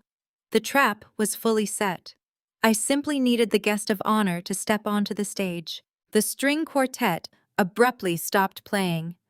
A gentle chime echoed over the acoustic system, prompting the massive crowd to quiet down and direct their attention toward the elevated platform at the center of the room. Madison glided up the carpeted stairs, bathing in the brilliant spotlight. She looked absolutely radiant, draped in a custom-beaded couture gown that easily cost $20,000. Every sequin catching the light had been paid for with stolen money. She stepped up to the microphone, her face glowing with a meticulously practiced expression of profound humility and overwhelming joy. She gripped the microphone stand with both hands, allowing a perfectly timed, delicate tear to trace its way down her cheek. "Thank you all so much for being here tonight to celebrate 5 incredible years of marriage." Madison began, her voice quivering with manufactured emotion. "Looking out at this magnificent room, I am completely overwhelmed by the love and support surrounding us. Kendrick and I have built such a beautiful life together. Marriage is not just about the easy days. It is about loyalty. It is about standing by each other through every challenge and celebrating every victory as a united front." She paused, dabbing her eye with a tissue, playing the role of the devoted wife with sickening perfection. She then shifted her focus to her own fabricated accomplishments, seamlessly weaving her business lies into the romantic narrative. "When I launched my wellness startup, many doubted my vision. But Kendrick believed in me. With his unwavering support, my company has grown into a thriving, profitable enterprise that empowers women across the country. I wanted to prove that a woman can be a devoted wife, a pillar of the community, and a highly successful business owner all at once. We are standing here tonight as living proof that true partnership creates limitless potential." She turned toward Kendrick, who stood quietly at the edge of the stage, and extended her hand to him. "Kendrick, you are my rock, my partner, and my entire world. I love you more today than the day we first said our vows." The ballroom erupted into thunderous applause. Women dabbed their eyes. Wealthy executives nodded in solemn respect.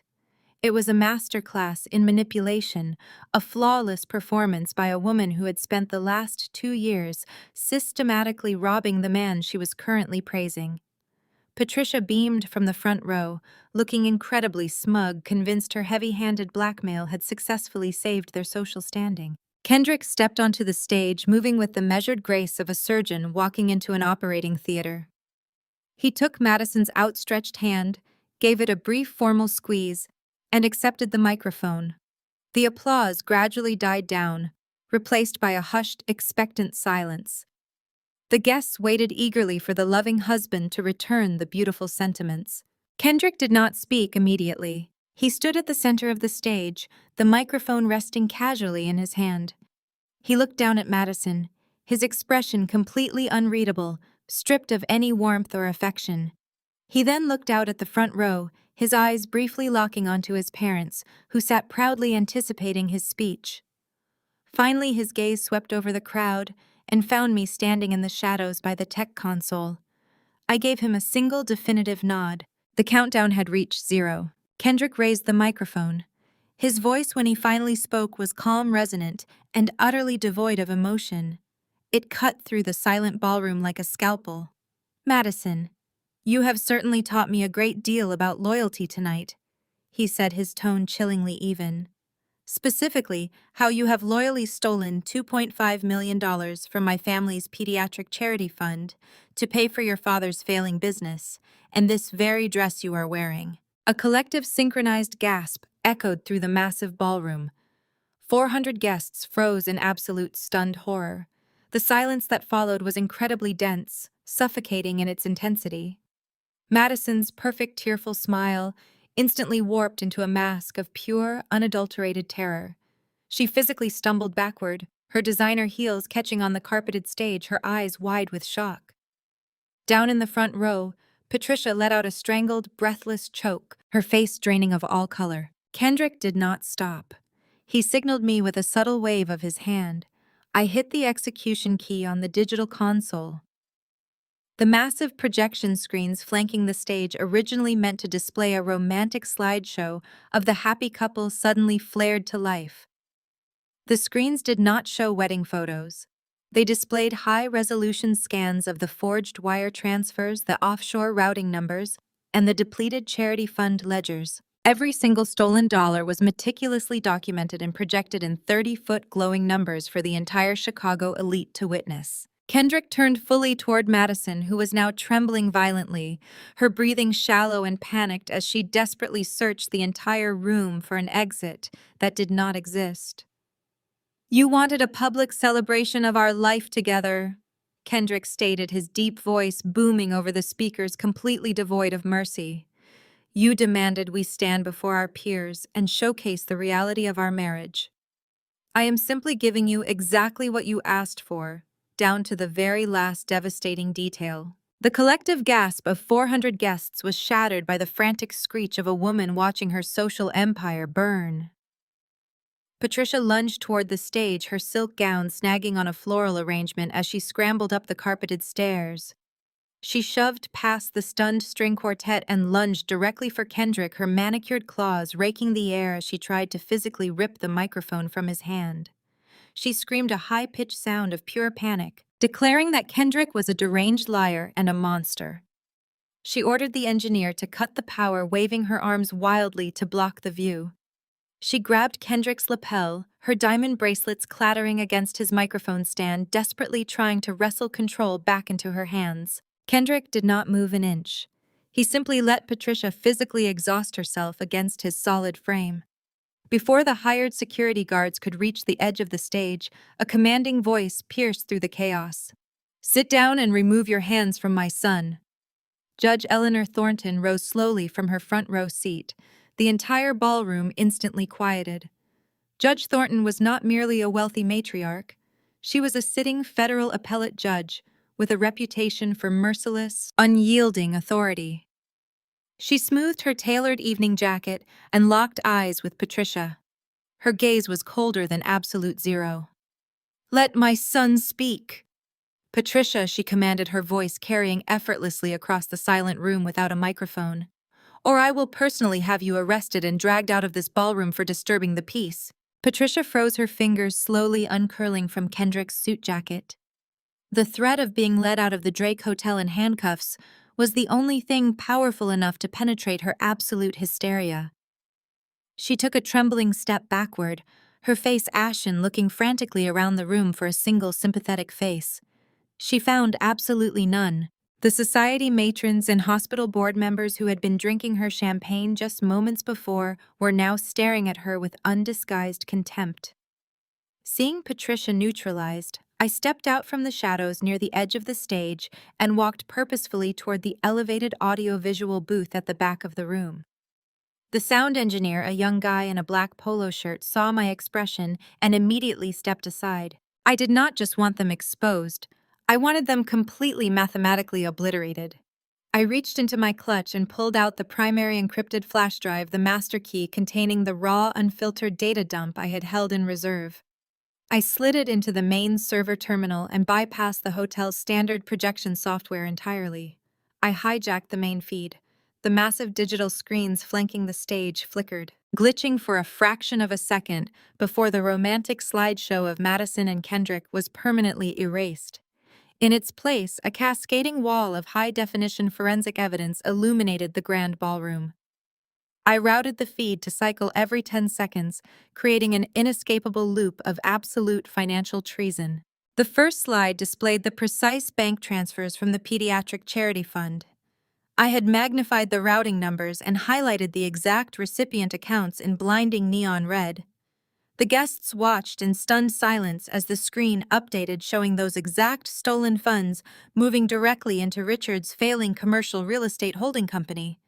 The second slide was even more devastating. It displayed the proprietary source code for Madison's supposed wellness startup. I had overlaid her code right next to a generic open-source template purchased for $50 on the dark web. They were completely identical. Her groundbreaking, thriving business was a total technological mirage, a digital shell built solely to launder her husband's money. Then came the offshore accounts. The screens shifted to reveal a series of shell corporations registered in the Cayman Islands under Patricia and Madison's maiden names. I projected the PDF scans of the forged wire transfer authorization forms. Every single signature was blown up to 30 feet tall, clearly showcasing the shaky, forced attempts to perfectly mimic Kendrick's handwriting. The red numbers flashed relentlessly, illuminating the dark ballroom with the undeniable proof of a $2.5 million premeditated theft. I typed a final command into the terminal, locking the screens on a massive combined spreadsheet that tallied every stolen cent down to the final decimal. It was a digital execution. The reaction from the high society crowd was immediate and visceral. The initial shocked silence dissolved into a rising wave of absolute disgust. The murmurs swelled into loud, openly hostile conversations. I watched as the chief of surgery leaned over and whispered something sharply to his wife, who immediately set her champagne flute down and turned her back to the stage. Several prominent charity board members, women she knew, began pointing at the screen and shaking their heads in outright revulsion. The very people Madison had spent her entire adult life trying to impress were now looking at her as if she were a toxic contagion. The social exile Patricia had feared most was happening in real time, broadcast in high definition. Madison stood completely paralyzed in the center of the stage, the flashing red numbers reflecting off the sequins of her stolen $20,000 couture gown. She looked out at the vast sea of disgusted faces, realizing with crushing certainty that no amount of tears or fake charm could ever save her from this reality. The undeniable proof of her profound betrayal was towering over her. Her breathing turned ragged, her chest heaving as a terrifying panic finally set in. She looked at Kendrick, seeking a final lifeline, but he simply turned his back and walked away toward his mother. Utterly abandoned and completely exposed, Madison's knees buckled. Her legs simply gave out beneath the crushing weight of her own ruin. She finally collapsed onto the stage, the heavy silk dress pooling around her as her perfect facade was permanently, irrevocably destroyed. The silence inside the ballroom was shattered by a sound that made the color drain from Patricia's face. Sirens. The wail of police cruisers tore through the Chicago night, growing louder until they surrounded the Drake Hotel.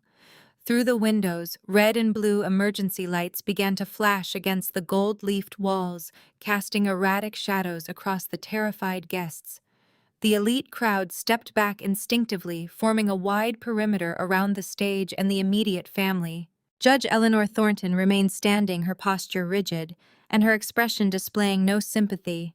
She retrieved her phone from her jacket, holding it up for Patricia to see. She had contacted her colleagues at the federal level hours ago, handing them the cyber forensics report I had meticulously compiled. The trap was verified before the first guest arrived. The heavy gilded doors of the ballroom swung open with violent force. A team of federal agents strode into the room, their dark windbreakers cutting a stark contrast against the pastel floral arrangements. They moved with absolute terrifying purpose. They did not pause to answer questions or address the murmuring crowd. The lead agent held up a warrant, his eyes scanning the room until they locked onto the targets. Richard was standing near the edge of the VIP tables.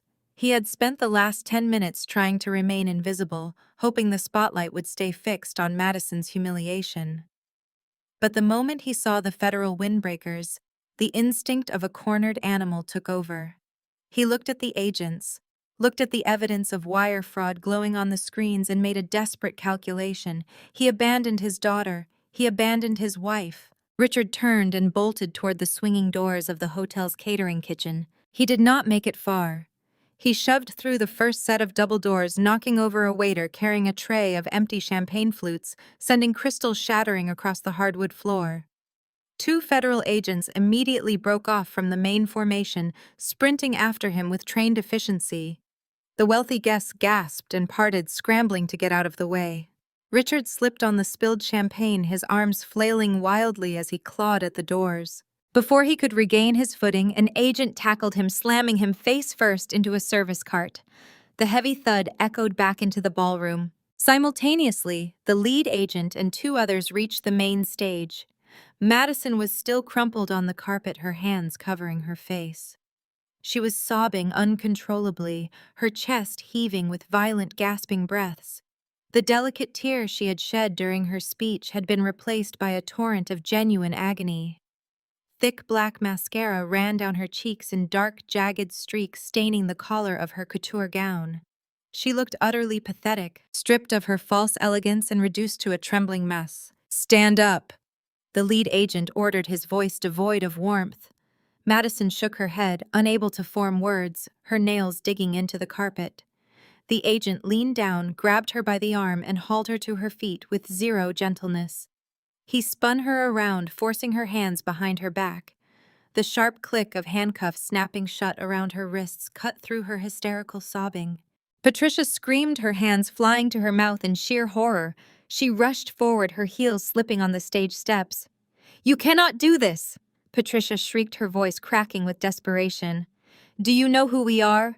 We are prominent citizens. This is a complete misunderstanding. You are making a terrible mistake." The lead agent did not look at her. He continued reading Madison her Miranda rights, his steady voice overpowering Patricia's frantic screeching.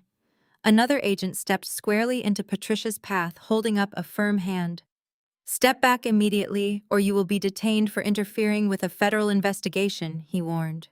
Patricia froze, her mouth opening and closing soundlessly, her empire of manipulation entirely powerless. Across the room, the other agents emerged from the catering kitchen. They were dragging Richard by his arms, his tuxedo jacket torn and stained with spilled wine. His face was flushed slick with sweat and terror. They marched him forcefully through the center of the ballroom, parading him past the staring, disgusted eyes of his former peers and business associates. The elite crowd whispered furiously, pointing and shaking their heads. As they dragged him toward the main exit, Richard's wild, panicked eyes darted around the room.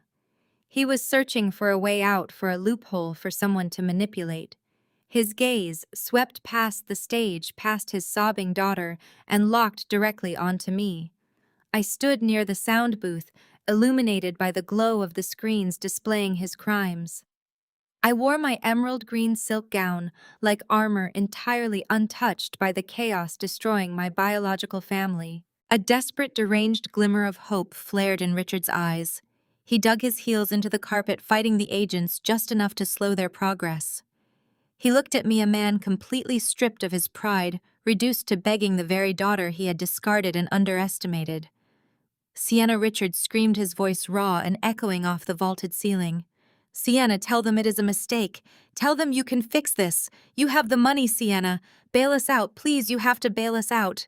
The entire ballroom went dead silent, every single eye turning from Richard to me, waiting for my reaction. I stood perfectly still. I did not frown. I did not smile. I did not offer a single word of comfort or condemnation. I calmly reached over to the small cocktail table and picked up my crystal flute of vintage champagne. I held his desperate, terrified gaze, enjoying the absolute certainty of my victory. I raised the glass in a slow, silent, mocking toast to his downfall, bringing the crystal rim to my lips and took a slow, satisfying sip. The fallout was swift, absolute, and highly publicized. Within weeks, the scandal dominated every major news outlet and social media platform in Chicago. The headlines blared across the screens of morning news shows and front pages. Local real estate mogul and fake tech CEO indicted for federal wire fraud. The media ruthlessly dissected the sheer audacity of their crimes. Madison, the former golden child of the elite social circles within the city, was now sitting in a federal holding facility. Her pristine reputation was replaced by the stark reality of a looming 10-year prison sentence. The digital mirage of her wellness startup had evaporated, leaving behind a massive trail of undeniable evidence. Richard fared no better. The federal government moved with devastating speed, systematically dismantling his fraudulent empire. Every single asset he possessed was completely seized by the authorities. The offshore accounts were frozen. The sprawling suburban estate was locked down pending forfeiture. The luxury vehicles, the country club memberships, and the meticulously curated investment portfolios were entirely liquidated to begin repaying the pediatric charity fund. My biological father was stripped of his wealth, his status, and his freedom in a matter of days. He was a ruined man facing the rest of his life behind bars. Kendrick, armed with the undeniable proof I had provided, swiftly secured an annulment and assumed total control of his remaining assets. His medical career completely insulated from the blast radius of Madison and her deceit. My own life, by contrast, continued its upward trajectory with surgical precision. My firm acquired 3 new major corporate clients, directly benefiting from the sudden market vacuum created by Richard and his catastrophic downfall. I operated from the top floor of a heavily guarded corporate high-rise in the financial district, surveying a city I had conquered on my own terms. The empire I built in the shadows was now a dominant force in the daylight. Patricia did not handle the transition from high society matriarch to destitute outcast with any grace. Stripped of her stolen wealth and completely shunned by the elite circles she had spent decades worshipping, she was forced into a cheap, decaying motel on the outskirts of the city. Her designer wardrobe was sold off piece by piece just to afford basic necessities. Her pristine facade crumbled, revealing the desperate, hollow woman beneath. 6 weeks after the arrests, the sky opened up, unleashing a torrential downpour over the city. I stepped out of the revolving glass doors of my corporate building, flanked by my private security detail. The cold rain lashed against the pavement. My driver was already waiting at the curb with the door of my sleek black town car open. Before I could cross the sidewalk, a pathetic figure detached itself from the shadows of a nearby concrete pillar. It was Patricia. She was completely soaked, her thin coat clinging to her shivering frame, her hair plastered against her pale face. The heavy security guards immediately stepped forward, blocking her path with imposing force. Patricia ignored them, her frantic eyes locking onto me. She looked absolutely wretched, shivering in the freezing rain, devoid of her usual arrogance and venom. "Sienna, please!" she cried out, her voice trembling violently over the sound of the pouring rain and the city traffic. "You have to listen to me." I stopped, raising a single hand to signal my security team to hold their positions. I looked at the woman who had spent my entire life making me feel invisible and worthless. "I have absolutely nothing left," Patricia sobbed, her hands clutching the collar of her cheap coat. "They took the house. They took the accounts. Madison is sitting in a jail cell, terrified out of her mind. Your father is completely ruined. We have no money for lawyers. We have no money for anything. Please, you have to help us. You have the resources. You are my daughter. I stood under the protective canopy of the building overhang, perfectly dry and entirely unmoved. I looked at Patricia without a single ounce of pity, examining her desperation with clinical detachment. She was finally experiencing the exact vulnerability and helplessness she had inflicted upon me for years. I stepped slightly closer, my expression a mask of absolute coldness. I ceased being your daughter the night you threw my 17th birthday cake in the trash, I stated, my voice slicing through the heavy rain with lethal precision. You gambled on the wrong child, Patricia. Enjoy the payout. I turned my back on her without another word. I walked smoothly to my waiting car, the door closing with a solid, satisfying thud behind me. I settled into the plush leather seat and instructed my driver to move forward. As the car pulled away from the curb, I did not bother to look back at the shivering woman standing alone in the pouring rain. The miserable chapter of my biological family was permanently closed, their toxic legacy entirely eradicated by their own greed. I poured myself a crisp glass of sparkling water from the private refrigerated console, savoring the profound, quiet peace that completely filled the dark, sleek interior of the moving vehicle. The city lights blurred through the rain-slicked windows as we navigated the busy streets. I had orchestrated a flawless execution, dismantling their fraudulent empire while securing my own untouchable success. I had faced the demons of my past and systematically destroyed them with irrefutable facts and unbreakable strategy. The scared, marginalized girl, who had once desperately begged for a tiny fraction of their highly conditional love, was completely permanently gone forever. In her place now sat a formidable woman of truly immense power, absolute financial independence, and completely unyielding strength that nobody could ever break. I had written the ultimate ending to their miserable story, and I had permanently secured the brilliant future of my very own. The rain continued to wash the city streets clean as I moved forward, leaving the wreckage entirely behind me. The morning sun cast a brilliant golden hue across the Chicago skyline, reflecting off the steel and glass monuments of the financial district. I stood in the center of my corner office, a sprawling sanctuary of polished marble and dark mahogany that occupied the entire top floor of the building. The soundproof glass eliminated the chaotic noise of the city streets below, leaving only a profound, absolute silence. It was the sound of total, unmitigated victory. Over the past several weeks, my company had experienced an unprecedented surge in market dominance, with Richard's fraudulent empire completely dismantled by federal prosecutors and his former clients scrambling for legitimate security. My firm had seamlessly absorbed the massive void he left behind.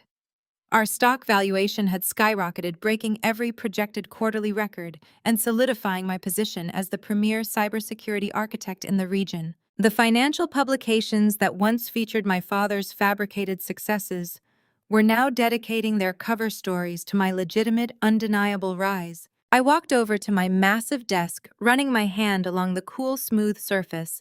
The heavy mahogany door to my office opened with a soft click. My highly efficient executive assistant, David, quietly stepped into the massive room carrying a breathtakingly beautiful massive arrangement of pristine white orchids and elegant silver branches. The arrangement was a stark contrast to the usual corporate gifts I normally received from vendors and anxious politicians trying to secure our lucrative digital contracts. He placed the heavy crystal vase precisely on the center of my secondary conference table and handed me a thick, cream-colored envelope sealed with a distinctive wax crest. He offered a polite nod and silently exited the room, leaving me completely alone with the highly unexpected delivery. I broke the wax seal, recognizing the emblem of the Thornton family. I pulled out the heavy cardstock. The handwriting was elegant, precise, and entirely genuine. It was signed by Kendrick and his mother, the judge. I read the words slowly, letting their profound weight settle into my mind. "Thank you for your brilliance and your integrity," the elegant script read. "You saved our family from a ruinous deception. You are always welcome at our table." I stared at the brief, powerful message. A family of true consequence, a dynasty built on actual honor and legal authority, was offering me the exact validation and inclusion my biological parents had violently denied me for my entire life. They did not see me as baggage or a convenient scapegoat to be relentlessly tortured and exploited whenever their fraudulent empire required a fresh victim. They saw the formidable, principled woman I had fought so desperately to become. I placed the card carefully on my desk, leaning it against my silver nameplate. I turned away from the desk and walked toward the expansive floor-to-ceiling windows overlooking the city. I looked at the glass, focusing on my own reflection, superimposed over the towering skyscrapers. I stood perfectly straight, wearing a tailored charcoal suit that projected absolute authority. I looked deep into my own eyes, searching for any lingering trace of the frightened, marginalized girl I used to be. She was completely gone, systematically eradicated by necessity and ambition. I allowed myself to fully reflect on the grueling, brutal journey that had brought me to this exact coordinate in time. 16 years of unrelenting, exhausting hard work flashed through my memory. I remembered the countless late nights spent teaching myself complex code in absolute secrecy, studying advanced corporate security protocols, while my family hosted lavish parties downstairs, deliberately excluding me from their glamorous world. I remembered the bitter, stinging tears I shed when Patricia casually threw my 17th birthday cake in the trash, dismissing my very existence as an annoying inconvenience. I remembered the deep, hollow ache of watching my parents lavish affection and stolen wealth onto Madison, grooming her to be the perfect high society fraud while treating me like a burdensome stranger in my own home. Every single insult, every cruel comparison, and every deliberate act of financial and emotional starvation had acted as a catalyst. They had tried to break me to force me into a mold of subservient mediocrity. Instead, their cruelty had forged an indestructible armor.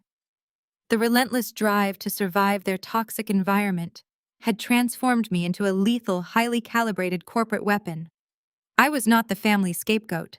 I was not the forgotten middle child destined to fade into the background. I was a self-made titan. I had built a legitimate empire from absolute scratch, relying solely on my own intellect and unyielding grit.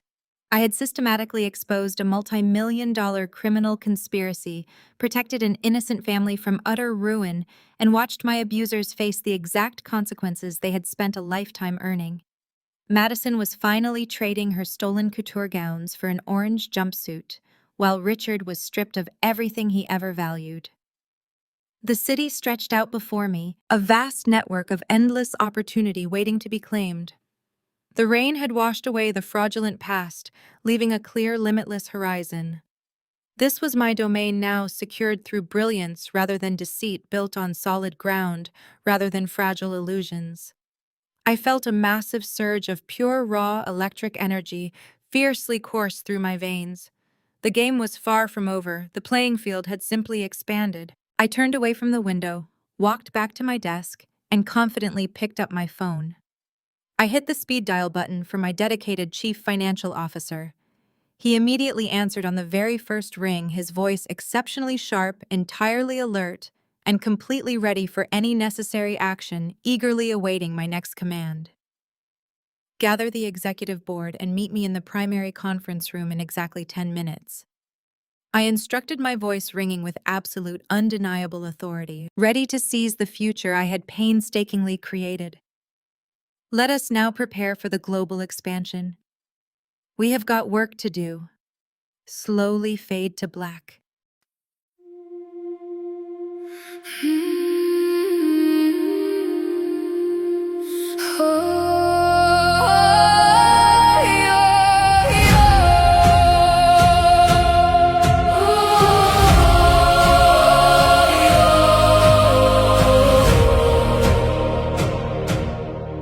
I used to ride upon your shoulders, thinking you could touch the sky.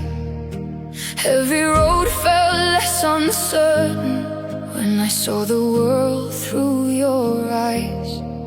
You were stronger than the mountains, taller than the northern pines.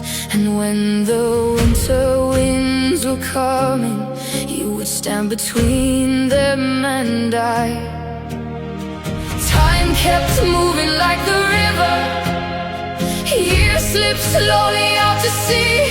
But no matter where life took me, you were always part of me. I am my Father's daughter, in every step I take, in every time I choose to stand. When it's easier to break, I carry your courage in my heart, your fire inside my soul. And though the years keep moving on, your love still leads me home.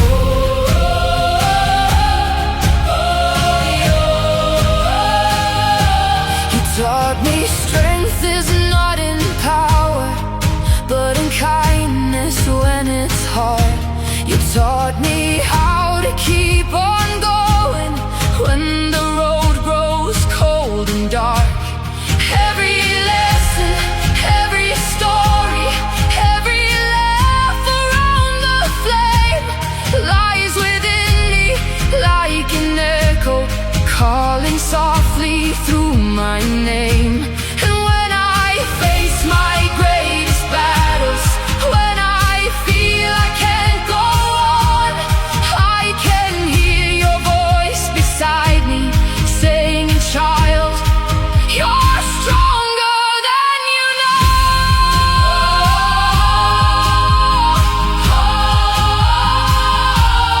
I am my Father's daughter, in every step I take, in every time I choose to stand. When it's easier to break, I carry your courage in my heart, your fire inside my soul. And though the years keep moving on, your love still leads me home.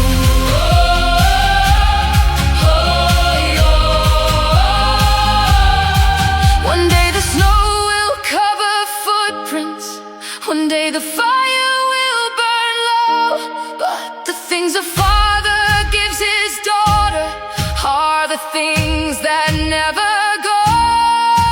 Not the gold or not the stories, not the battles that he won, but the quiet way he loved her and the woman she becomes.